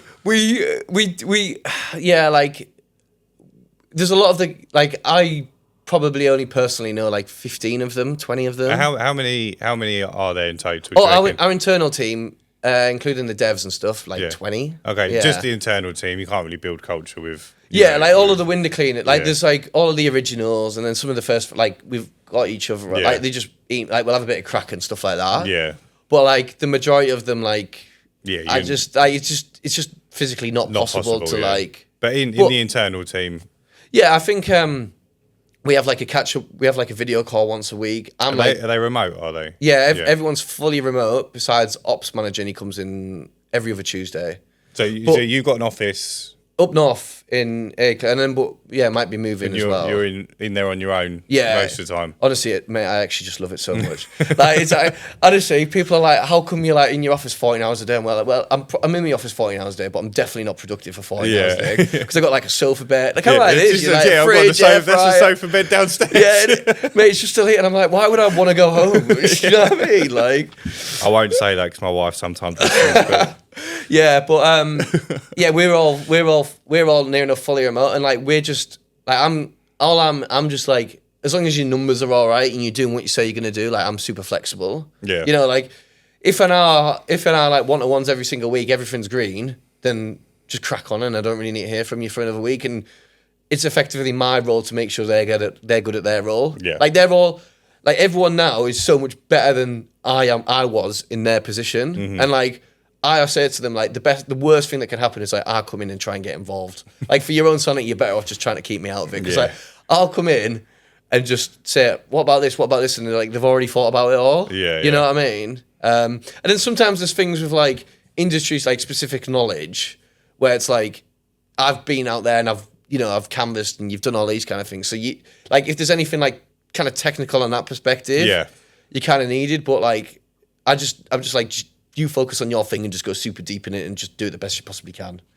Perfect. And if the numbers work and everything's going well, and it just works. Yeah. What would you say has been your biggest success? I don't know. Just surviving, really. What's the thing you're most proud of in your business journey so far? I've never really thought about it. I think kind of raising the investment was a big one because it's hard to raise money and it's super risky, obviously super early stage and all of that. And just knowing that you're coming up with these wacky ideas and someone's going, you know what, I'll back that enough to write a check for you. Yeah. You know what I mean? I don't know what it is, but it's I think just to kind of, and it's a bit of validation as well, I think, the whole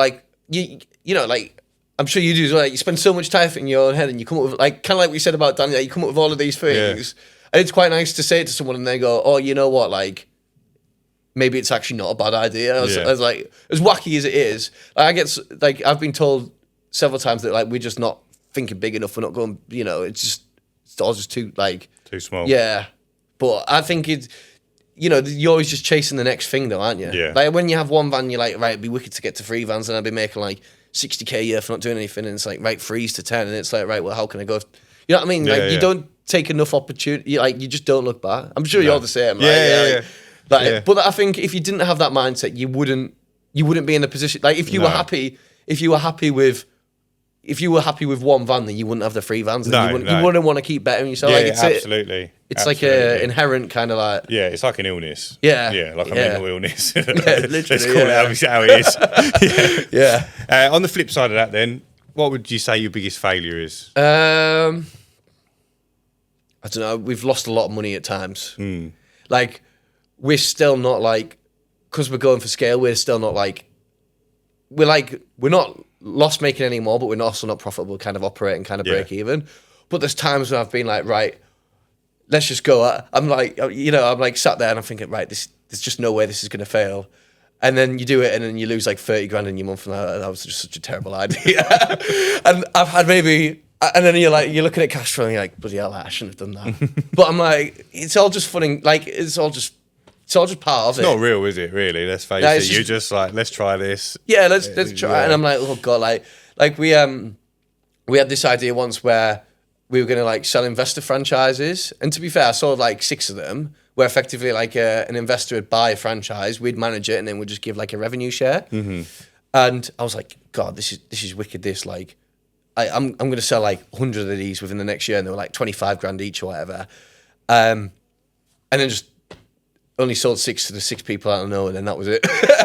But the problem was I sold the 6, and I was like, right, I'll just keep on selling them, but then it just never happened. And then by that point, you're like 2 or 3 months in, and then you've spent loads of money trying to shift these things, and then it's just not happening. And then we were like, right, well, if we're going to fund the business, we need to get.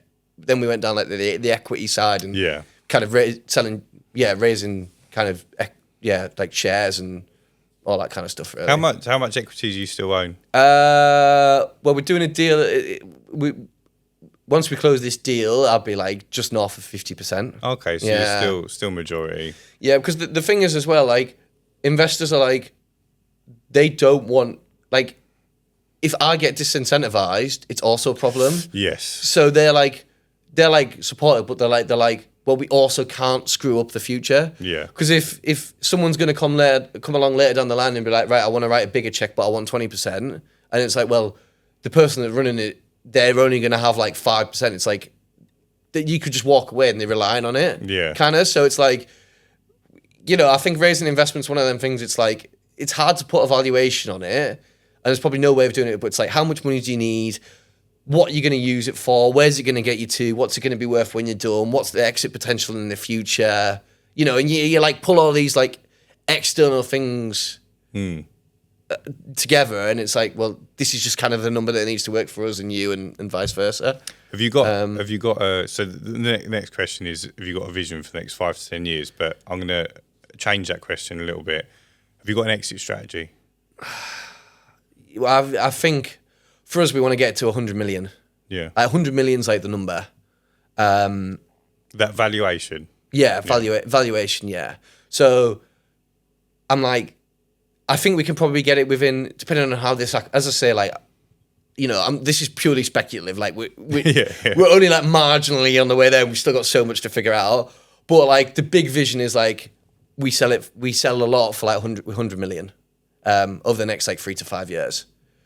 So 3 to 5, yeah. Yeah. So soon. Well, originally it was 5, and then I got told we basically figured out we could maybe let's try and go for 3, and then if it runs over, I guess aim for the stars and reach the moon. Yeah, exactly. Yeah. But I'm like, like it's just one of them things. Like it's going to be super hard to do, and it might not work out. But like either way, it's gonna be a proper journey. And Have you got any ideas of what the future holds for you after exit? Or are you someone who wants to put their feet up on the beach? Nah, or do you think maybe you'd not. Go into another business? I've just not thought about it, to be honest. Start window cleaning again. Yeah, part time. Maybe get back on the tools and just like chill out. Do 100 quid a day and go down the pub for lunchtime. No, I don't know to be honest. It'd definitely be something. I definitely wouldn't go into anything service based. I don't think. You don't think? I think it'd be like either like tech or finance. I think because I feel like tech, like you're gonna get exponential like returns. I mean, if you've got the money as well, tech's probably a great way to go. Yeah, like you want and I think that's why like tech businesses and tech valuations just work, because it's like, what's stopping you from taking this product global? Like if you have enough resources, you can run it up to like $1 billion. Mm-hmm. Whereas with us, we're like we position ourselves more of like a tech business now than a window cleaning business. We're like the marketplace, and we're connecting the window cleaners to the customers, and the tech is the piece that does it all. Just from like a narrative and funding and all that kind of thing as well. Yeah. And it is like literally like we don't have our own window cleaners, like. Yeah, no, it's a service, right? Yeah, but I think anything where you require like a human and like a body, like there's only so far. Like even like law firms and stuff like that, like they're all service based, but they're just charging bigger numbers, Yeah. But you're never going to get anything that's like, it's hard to create a massive amount of value with something like that, I think. If you could give one bit of golden advice to someone who wanted to scale or grow their window cleaning business, Yeah. what would that be? Yeah, I've got one, but it's not like mine basically is like there's just no shortcuts and there's no easy way of doing it.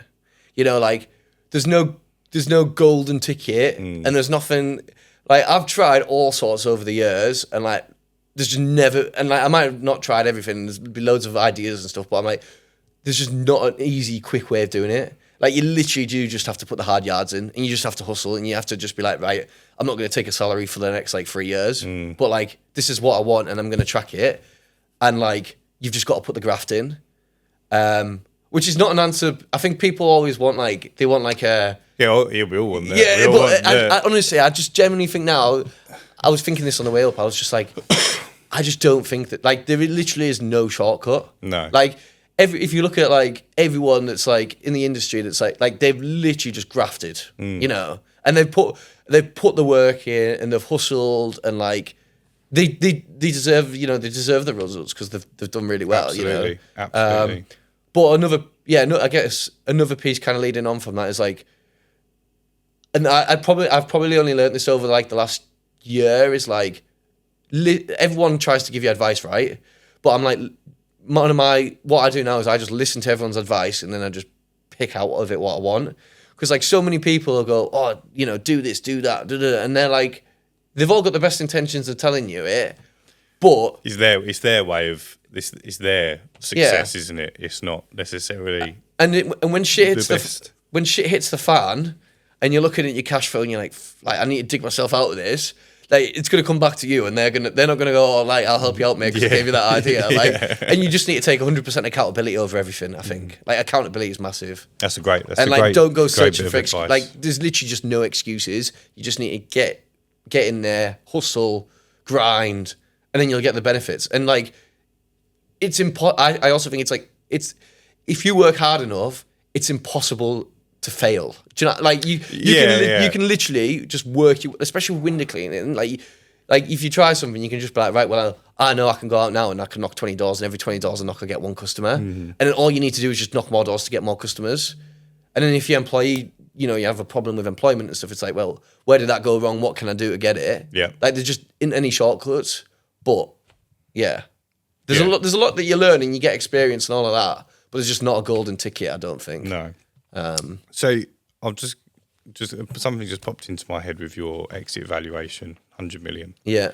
So you mentioned you got about 25,000 customers across the database at the moment. Yeah. What number do you expect that to be at the 100 million valuation? So we've kind of reverse engineered what. So we estimate there's about 2 billion a year spent on window cleaning, and we want about 100 million. We think if we could get it to 100 million in GMV, which is like basically revenue, our kind of net revenue, depending on our fee structures and stuff, probably float between like the 20 to 30. And we're hoping that we could get a 5 times multiple on revenue for that. Right. So if we can get like 20 million in like our fee revenue, not customer spend. Yeah. And then apply 5 times multiple to that. Hopefully we could kind of get there, but it's... And how many customers do you think that equates to? About 250,000 or so. You're about 10% of the way there at the moment. Is that right? Yeah, but not 10% of the way there in revenue. Like, no. Our definition of customers is probably different to most because we're like, our definition of a customer is someone that books a service. So it could be someone that books we've got like 12 monthly gutter cleans and stuff. Like we consider them a customer. Okay, so yeah. Whereas a lot of people are like, right, well, I only consider 4 weekly kind of active customers, where we consider you a customer. Right. Based on, if you don't cancel, you're a customer, basically. Right. But yeah, you just trying to figure it out, I guess, and see what happens. What about you? What's your goals? So this is always a difficult one for me because I've always got goals. Yeah. Generally, I try and do yearly goals. Nice. And then I have an end goal. And is this very like how with your goals, how do you work? Like, are you like, is it like a sentence? Is it like an object, or do you I'll give you an example. So my overall goal, before I decide what I want to do next, would be 10 vans in one location. Nice. I think at that point I can have kind of like a middle management set up. Yeah. Where I haven't got to do anything and I can blueprint that into another area. So I want to do that and then take what we've learned here and duplicate it in another area rather than just spreading out. Yeah. Because I think it becomes very difficult to service customers an hour and a half away. Yeah, you lose a lot of efficiencies. Yeah, exactly. So if we can get to 10 vans within an hour, and then we'll go to, another area that we think is good, and then just do the same thing again. Repeat.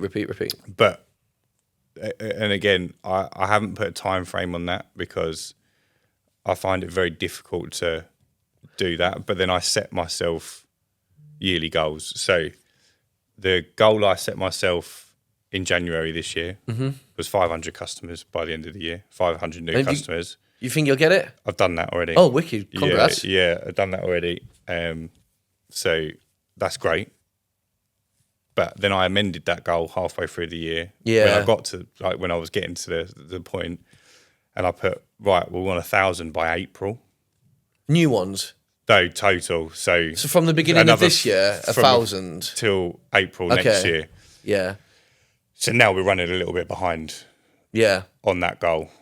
But how do you track it? Do you track it monthly? Yeah, monthly. You got like a sheet and you figured out. So it's downstairs on the wall. Oh, nice. Oh, is that where what? Oh, yeah, on the wall. So, and the trouble we had was September, Facebook lead cost went through the roof. I had leaflets going out at the end of September, so I just spent $6,000 getting them out. They hadn't gone out yet. Yeah, I wasn't running Facebook ads because it was too expensive, and I'd already spent $6,000. And we just lost loads of customers. So in September, I think you lost customers, or you just didn't get the customers that you were expecting. We weren't adding any because I didn't have any ads on. So we were. You weren't actually losing them off your account. You were just. They were cancelling. We had customers cancelling. Like the churn was churning. Yeah. In September, it was like every day I was losing 2 customers to cancellations, and it did get a bit squeaky bum. Yeah, especially But we ended up adding like 6 customers or something in the whole of September. So we then lost a month of what I assumed would be 50 new customers. Yeah. To 6, and this put us behind. But then the leaflets went out, and we've clawed that back a little bit. We're not quite back on top. Why do you think Facebook ads? I think it's just a combination of. So there's a couple of lads in the Discord who do marketing for window cleaners. They both said that when the schools go back, the customer acquisition cost just goes up. People are like getting back into routine, or they've just been on holiday because some holidays has been. Yeah, just a number. Just of like external factors. Yeah, really. I think the same thing will happen around Christmas time. First couple of weeks of January probably aren't going to be great, but second couple of weeks of January when people start going, right, let's get the house in order. New year, new me, and all of that. Yeah, get over Christmas spending. They get their first pay from after Christmas. Yeah, and they start going, right, let's get this house fixed up, or we want to move this year. Let's start working on. And with your canvases, £500 a month is £500 a month, right? That's how much work he's going to get me. £500 worth. What's average order value? 25 around here, something like that. Something like that. Yeah. So it's going to be like 20 customers. Is that right? Yeah, roughly. Yeah. Okay. Yeah. So then depending on if he goes 4 or 8 weekly. But I think majority of my customers go 8 weekly. Yeah. So yeah, it's going to be like £250 a month's worth of work. And then you're just going to keep this on repeat until you've got your 10 vans and pretty much get someone in to help with ops and support. Yeah, so I'm very fortunate. Elliot, he's very, very good, and I've mapped out a future for him within the business, which he's on board with at the moment. Which is, I've been completely transparent with him. This is what you earn now. This is what I'm giving him a £6,000 pay rise starting March next year. Nice. when we'll end up taking on the next staff member. So he's going to be in charge of that staff member. He's going to be in charge of all the staff, training them, responsible for them. They do something wrong, I go to him. Yeah. He goes to them. That's good. So and do you think he's the man for the job? I think so, yeah. He's young. He's like 24, 25. Yeah. But he's got willingness. Good on him. Yeah. That's what you want. And I think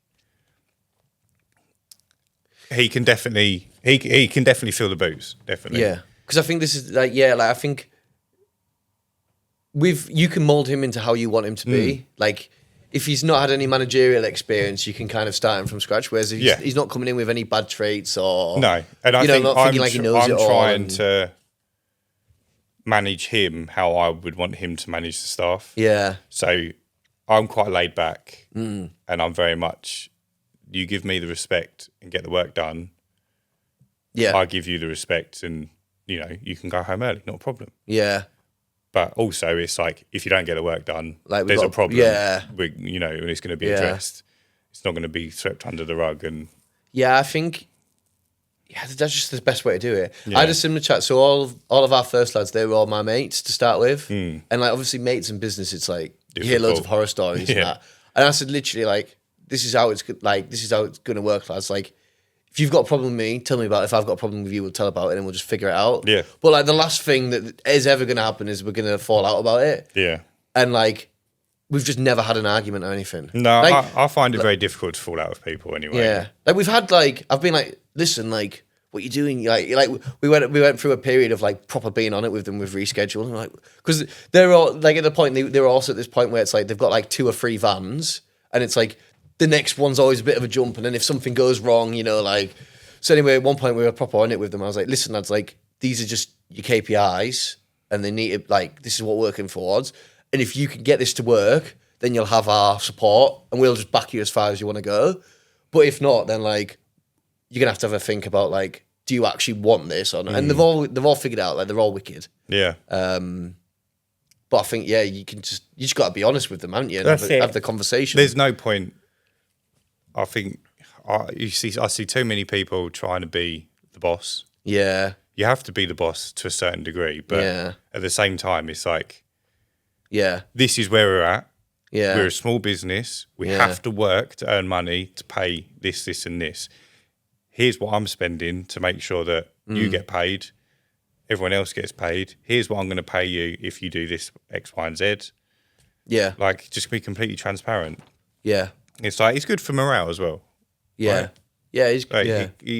I think morale's the biggest thing, especially if they're out by themselves and that. On their own. Yeah. This time of year in the cold. Yeah. So, like, I've just bought 2 hot water systems. I'm going to put hot water in Elliot's van because it's like, I don't want you to go to work and be freezing cold and your hands hurt. Yeah. And, like, it's a shitty day in the first place. You've got 5 first cleans and, Yeah. And you're going to be working. It's going to be dark when you get home. And it's dark when you left in the morning. Yeah. And it's just a bit miserable. Like, at least your van's going to be warm and your water's going to be warm. Would you set a Discord up for them so they can? Our local lads anyway. They've all got like a local chat, and every single day they just hop in and out of it. So they're all working individually, but they're all just got each other on their ears and stuff. Yeah, we'd have like a WhatsApp chat. Yeah, for sure. Yeah, and as we grow, I want to implement things like. Not necessarily every day, but like on a Friday, we all come back to the unit. Yeah, and you have the fridge is going to have beers in, food whatever. And whatnot, yeah, we'll get a pizza or something. Yeah. Just we can decompress on the week. Where like, you had a couple of re-cleans this week. Let's go over it. This is where this went wrong. Let's all clean our vans out. Start Monday.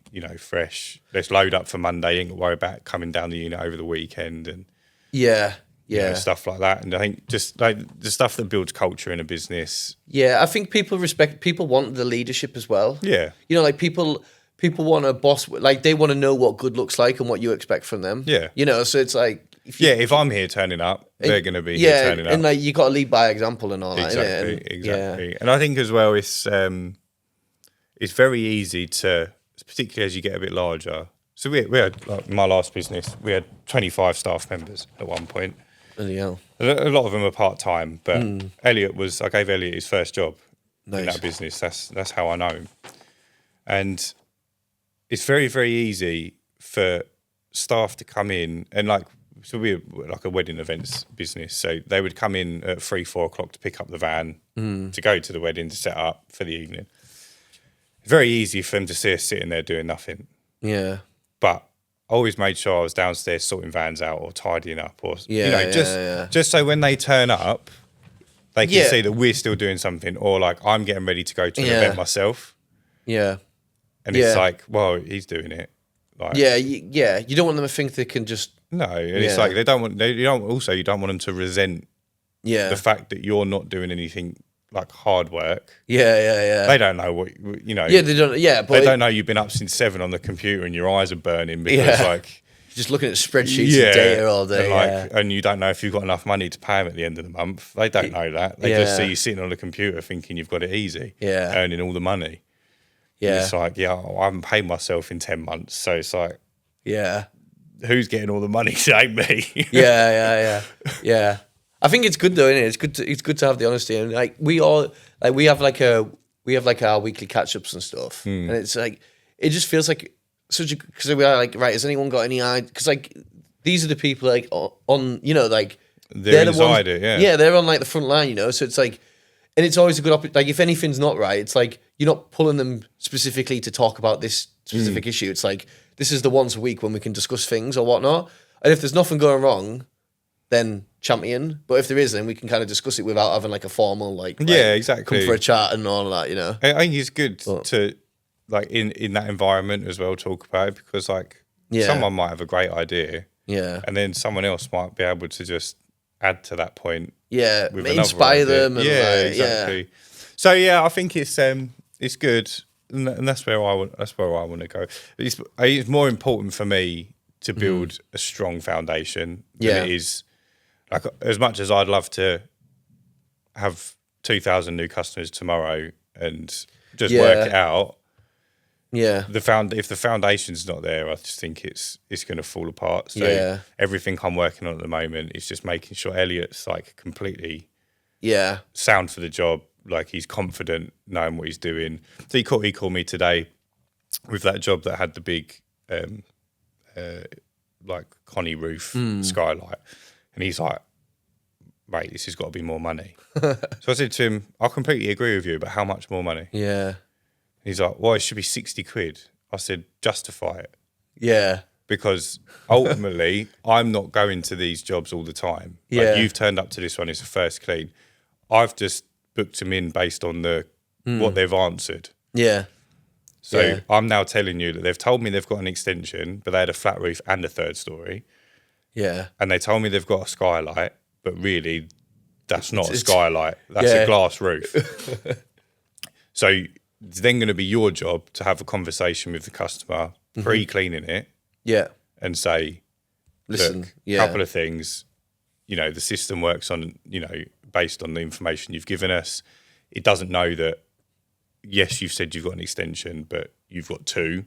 Yeah. And yes, you've got a skylight, but that's not a standard size. It works on standard size. It doesn't work on abnormal stuff. Do you have a thing in your terms and conditions that's like if it's not as described, or like So what we basically just call it, if it's large or unusual. Then we need to know about it. Before and how did the conversation go? Did they? He didn't have the conversation with the customer because he'd already started cleaning. So I said, this time you're cleaning it at the price that's been quoted. Yeah. But if you want to, I'll have a conversation with the customer, but I want you to tell me what we should charge. Yeah. So he said 60 quid. I said, you can't charge 60 quid. I said, they're never, it's it's like a 5-bed house, but it's a semi-detached. It's not, it's not like a big detached that warrants. It's 5 bedrooms because they've probably put two in the third story. Like it was probably a 3-bedroom house. So they're not going to pay 60 quid a clean. Yeah. Like it's just not going to happen. Like, and we've got another one on that road. Yeah. So I said, in this situation, what do? Do you risk losing? So the other one is 37 quid. This one was 41. Mm-hmm. So it's nearly 80 quid for 2 houses. They'll take you less than an hour. Nice. So already, like, we're winning. Yeah. Like, I know it's got a big skylight, but you're not there for more than half an hour. And the other one, I must have had a Connie or something, but it wasn't huge. So do you think, and do you go, right, 2 jobs on the same road, less than an hour, 80 quid, tick. Yeah. I'm quite happy to leave it price as it is. Yeah. Like, not all the jobs are going to be nice. Yeah. Some of them are going to be difficult. Some of them are going to be shitty. Yeah. But we're working towards a minimum hourly rate because otherwise, what's the point? The maths don't math. Yeah. Or do you go and have a conversation with them and lose a job over a tenner? Because, like, realistically, it's 41. The most you could probably go to is 50. Yeah. So it's 9 quid. You're going to squabble over 9 quid on an 8 weekly cleans, £4.50 a month. Potentially lose them and then ruin that. And you've already paid for that customer at that point, and if you've already done the first clean, I mean, if it's ridiculous, and then we didn't have the other one on that road, then I probably would have said, let's say something, and if they don't like it, we'll take the loss because it's not worth. Yeah, but we've got another one on the road. Yeah, it's an £80 an hour road. Yeah, you're laughing, really, aren't you? Yeah, like, and then if we can add a third one, it's like. Printing cash. Yeah, that's the ticket, isn't it? Yeah. So it's just things like that, educating him on. Yeah. Like when to. It's very easy to. I said we've got one tomorrow. I've cleaned it twice. The couple are absolutely lovely. They spend 6 months a year in America. And when their window's cleaned every 8 weeks, they're going to pay transfer for 6 months, cash for 6 months. That's what they want to do. Nice. He's grossly underpriced. Yeah. Like not because. It's not got loads of windows. It took me half an hour to clean it. Yeah. But it's huge. Yeah, it's just huge. Yeah. Like you spend more time pulling your hose around than you do cleaning windows. Then you got to climb onto a balcony and there's like feel. It's a bit fiddly in that. It's just shit. It's just a shit job. But the couple are good as gold. I know they're going to pay me. Yeah. It probably should be 45 quid and it's 35 quid. Yeah. So are you going to squabble over a tenner? Yeah. And potentially lose the customer. Yeah. You know. It's just not, it's, you know. You got to box smart sometimes, haven't you? Yeah, pick your battles. Exactly. It's like if like we've got these 3 jobs, there's 4 jobs in this, it was someone's back garden. They built these 4 6-bedroom houses. Huge. Nice. We look after 3 of them. We do them for 30 quid each. Yeah. But one of them's got an indoor swimming pool in the back garden, bloody hell, which we clean as well for included in that 30 quid.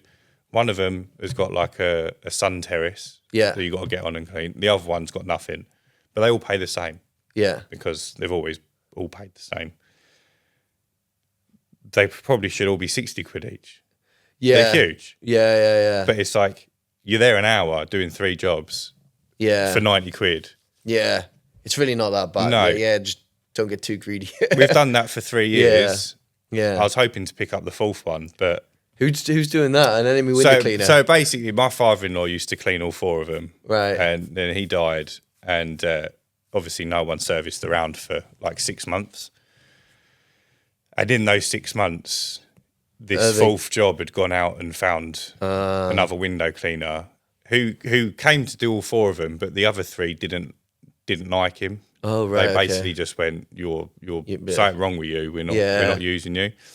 And then luckily, by which point my sister-in-law took it up for a little while. They just weren't very consistent, so that ended up fizzling out, and that's when I started. Oh right. Okay. And then when I started up, I went to school with one of the guy's sons. Mm-hmm. So I was obviously marketing on Facebook and stuff, and he said, "Oh, my dad needs a window cleaner." Yeah. And then once we'd arranged the connection, I managed to bag all 3 of them, but the 4th one was happy with this weirdo. Fair play. So, Did you watch the pod?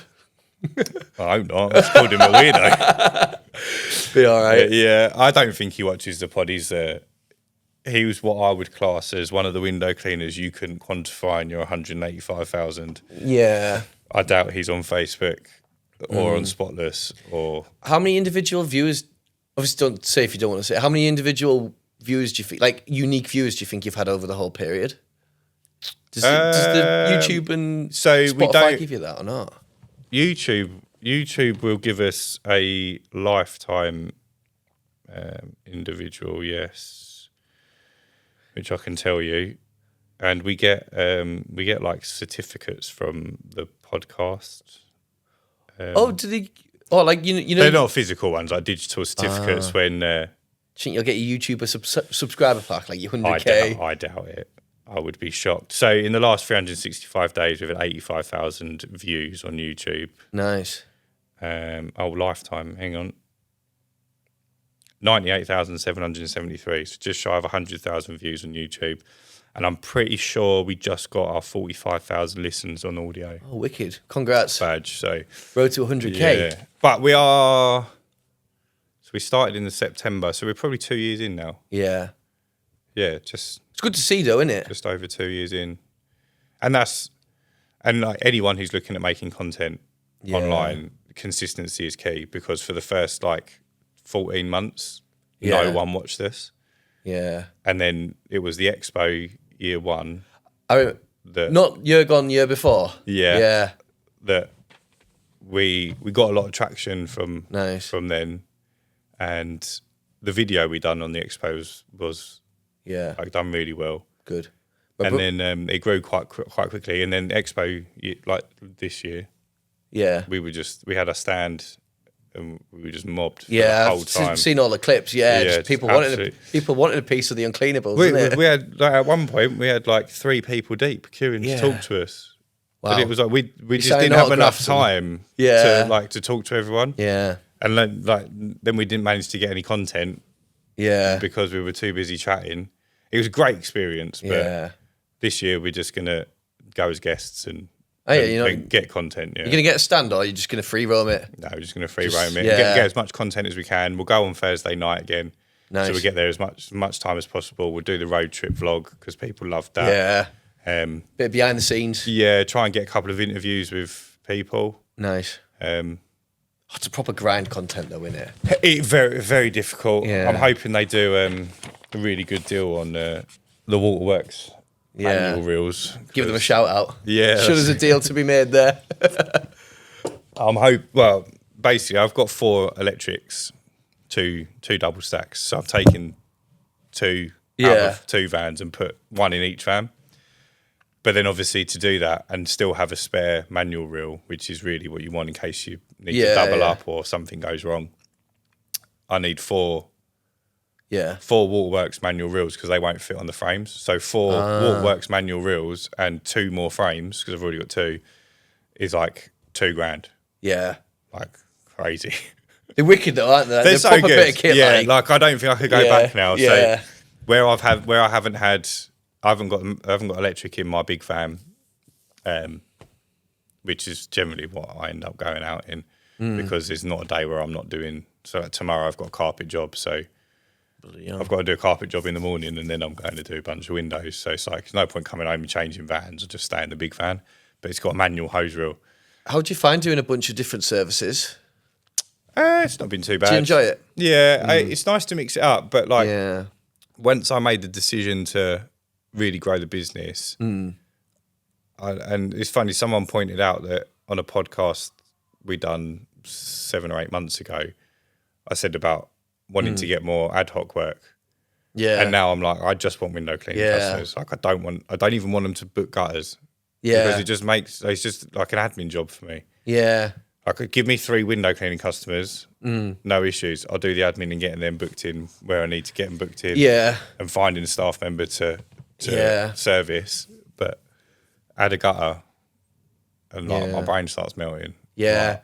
It's just such hard work and gut vac pulls and it's just you got to clean it out and where do you put the it's gives me PTSD thinking about it. It's great when you turn up and it's dry and it's a front and back and it's all super easy. Yeah. I turned up the other day, it's big 4-bed house, gutters on all 4 sides, detached garage, gutters on all 4 sides, just completely filled with moss. But where it had been so dry, all the moss had become like a sheet. Oh yeah. So as you're sucking it in, it's just blocking the back. Yeah, it's not going up the pipe. You've got to get it off and turn it off and drop it out. Oh no, it's just I'm losing the will to live. Yeah. And that just they're good if they price well though. You can. It was priced well. But it's just a headache, though, isn't it? It's just the So I'd rather do 10. I'd rather do 10 first cleans. Yeah. Just give me 10 first cleans. I go and do it. As long as they're close together, no issues. Yeah. That's my main concern. That's all I want. Now Yeah. I just want to push that. Nice. Push. So yeah, I'm hoping I can add another 500 customers between now and April. Killing it. Which, Will that be another van then? well, I've got the 4 vans already, so we're ready to go. Yeah. But yeah, basically, I think I can add 500 customers with 2 staff. Mm-hmm. So me and Elliot could cover that. Oh, already? Yeah, Nice. I think we could service another 500, but I wouldn't be able to do any ad hoc work. Yeah. Like that would be 40 windows a day every day Yeah. for 20 days in a month every 4 weeks. Yeah. Would you get someone else in at that point to run the windows? I'll do it before then. Yeah. So I'll look at taking someone on in February, assuming we've had reasonable growth between now. But then I would have had 2 lots of canvassing by February as well. Yeah. So that's another 50 customers ish. Yeah. And then would you just do all the ad hoc bits of work, or? Yeah, so I do all the first cleans, all the ad hoc stuff, unless it's like gutters for a job that they're already going to the windows at. Yeah, then they'll do them. Yeah. I might pick up a couple of their window cleans if it's a particularly busy day. So I'll just go out and knock out 2 of theirs so that they can fit in a softening fascia clean or a gutter clear or whatever for a job that they're already going to. Don't be doing them yourself. No, particularly if it's at a job that's on their round, then no, if it's like a proper ad hoc job, then I'll just go and do it. Nice. And just top up the cash and do all the first cleans. And then, because it'll be summer then, I think by the end of summer, by August, I'll probably be... Going again? Yeah. Nice. More so, the 2 vans will be full, and then I'll be like 50% full with windows. Yeah. So I'll be losing time to do the ad hoc stuff. Yeah. We'll be like where we are now, plus one van. Van, yeah. It's the first couple of vans are always the hardest, though, aren't they? 'Cause you're basically like increasing. So then I don't. 50% Yeah, I don't know whether I'll make the decision to just take the foot off the gas over the winter. Like I'm kind of doing that now because I don't want to have to take someone on in the dead of winter. Yeah. I want to wait until February when it starts turning around. And that's twofold because we do a hell of a lot of pressure washing, and March is usually like good chock-a-block. Yeah. I think Spring March cleaning last year we done double the amount of revenue of our best month. How'd you get them customers? Is it all just organic? Most of them are window cleaning customers. Yeah. Fair review, but then we get a lot of customers off of Instagram. Oh yeah. Because I always pop up. How do you find the whole like? Do you get inquiries for geographical areas you don't cover? Or No, not really. You don't? No, which is funny because obviously I've done the YouTube. I've got 27,000 subscribers on YouTube for the Curbside YouTube channel, and I've had like 2 jobs off the back of that. Yeah. So it's like if you're looking at doing a YouTube channel I've got like 2 YouTube for videos. leads, then it's not. Yeah. It's not going to happen. But Jake Smout gets. Is that who we met at the cleaning, the business, the expo thing? No, that's a different Jake. Yeah. Ah, right. Jake okay. Smout is he's got quite a lot of followers. He's got a lot of subscribers on YouTube. He's also got quite a lot of followers on TikTok. Oh, nice. We interviewed him. We went and saw him, but it was on the hard drive that died. Oh, they got. Unfortunately. But in January he'd quoted like 111 grand's worth of work off of TikTok. Wow. Just off of TikTok. Yeah. Yeah. So for him, works really well. Fair play to him. Like. Yeah, and I think he's got like a similar Discord to what we've got. So a lot of that work, if it is in a geographical area that he can't cover, he can find someone to cover it. Yeah. Which it works well for him, I think. Fair play. Yeah, hoping for him to come down. Get him on. Yeah, again. Yeah. Yeah. Yeah. Oh, I wicked. don't think he's keen on the drive though. How far is it? It's probably halfway between you and us, so 2.5 hours. I've done that. I came from Darlow in the northeast, so I was already in London though. To be fair, you've the furthest. We've got Steve Matthews coming down from Wales, from North Wales. Yeah, I don't know whether his journey might be longer. It will be. Yeah, because Darlington's like almost a straight line. Yeah, above it's us. like train home's like just 2 hours 20. Yeah. From King's Cross, which is rapid. Yeah. But coming down, I had to I bypass Birmingham. Oh, did you? Yeah, just a couple of meetings and That's stuff. a shame. Yeah, I didn't leave the train station though, to be fair. I was like, we're meeting in the train station. I had like an hour, and then it was just like a dive off. But Right, we'll wrap this up. I've got one more question for you. yeah. We ask it to everyone that comes on the pod. It's a fun final question to finish off. What do you do for fun, Ralph? Other than work, Race bikes. Hey. Yeah. you're still doing that. No, then? well, not race. I try. I'm not competitive now, but a lot of my mates are still like they're all like national level cyclists. Really? So I'll go out and train with them, and it'll be the worst 4 hours of my life. What type of I was road cycling is it? road back in the day, but a lot Right. of it's mountain biking now. Right. And I'll just go out and I'll just be like, this is like, I'm just suffering. I'm so for 4 glad I don't hours. do it. Yeah, honestly, mate, it's horrible. I go there and I think, why do I even do this? Like, it's not even fun. You know what I mean? But it's character building nonetheless. Yeah, well, it's definitely character building. Right. Thank you so much for making the journey to come down. It's been an absolute pleasure. And you know what we say at the end of the podcast. Stay cleaning. Stay ready. Stay cleaning. There Yeah. you go. I was Well done, thinking. Ralph. Thank Cheers, you, man. mate. Appreciate it. Thanks, everyone.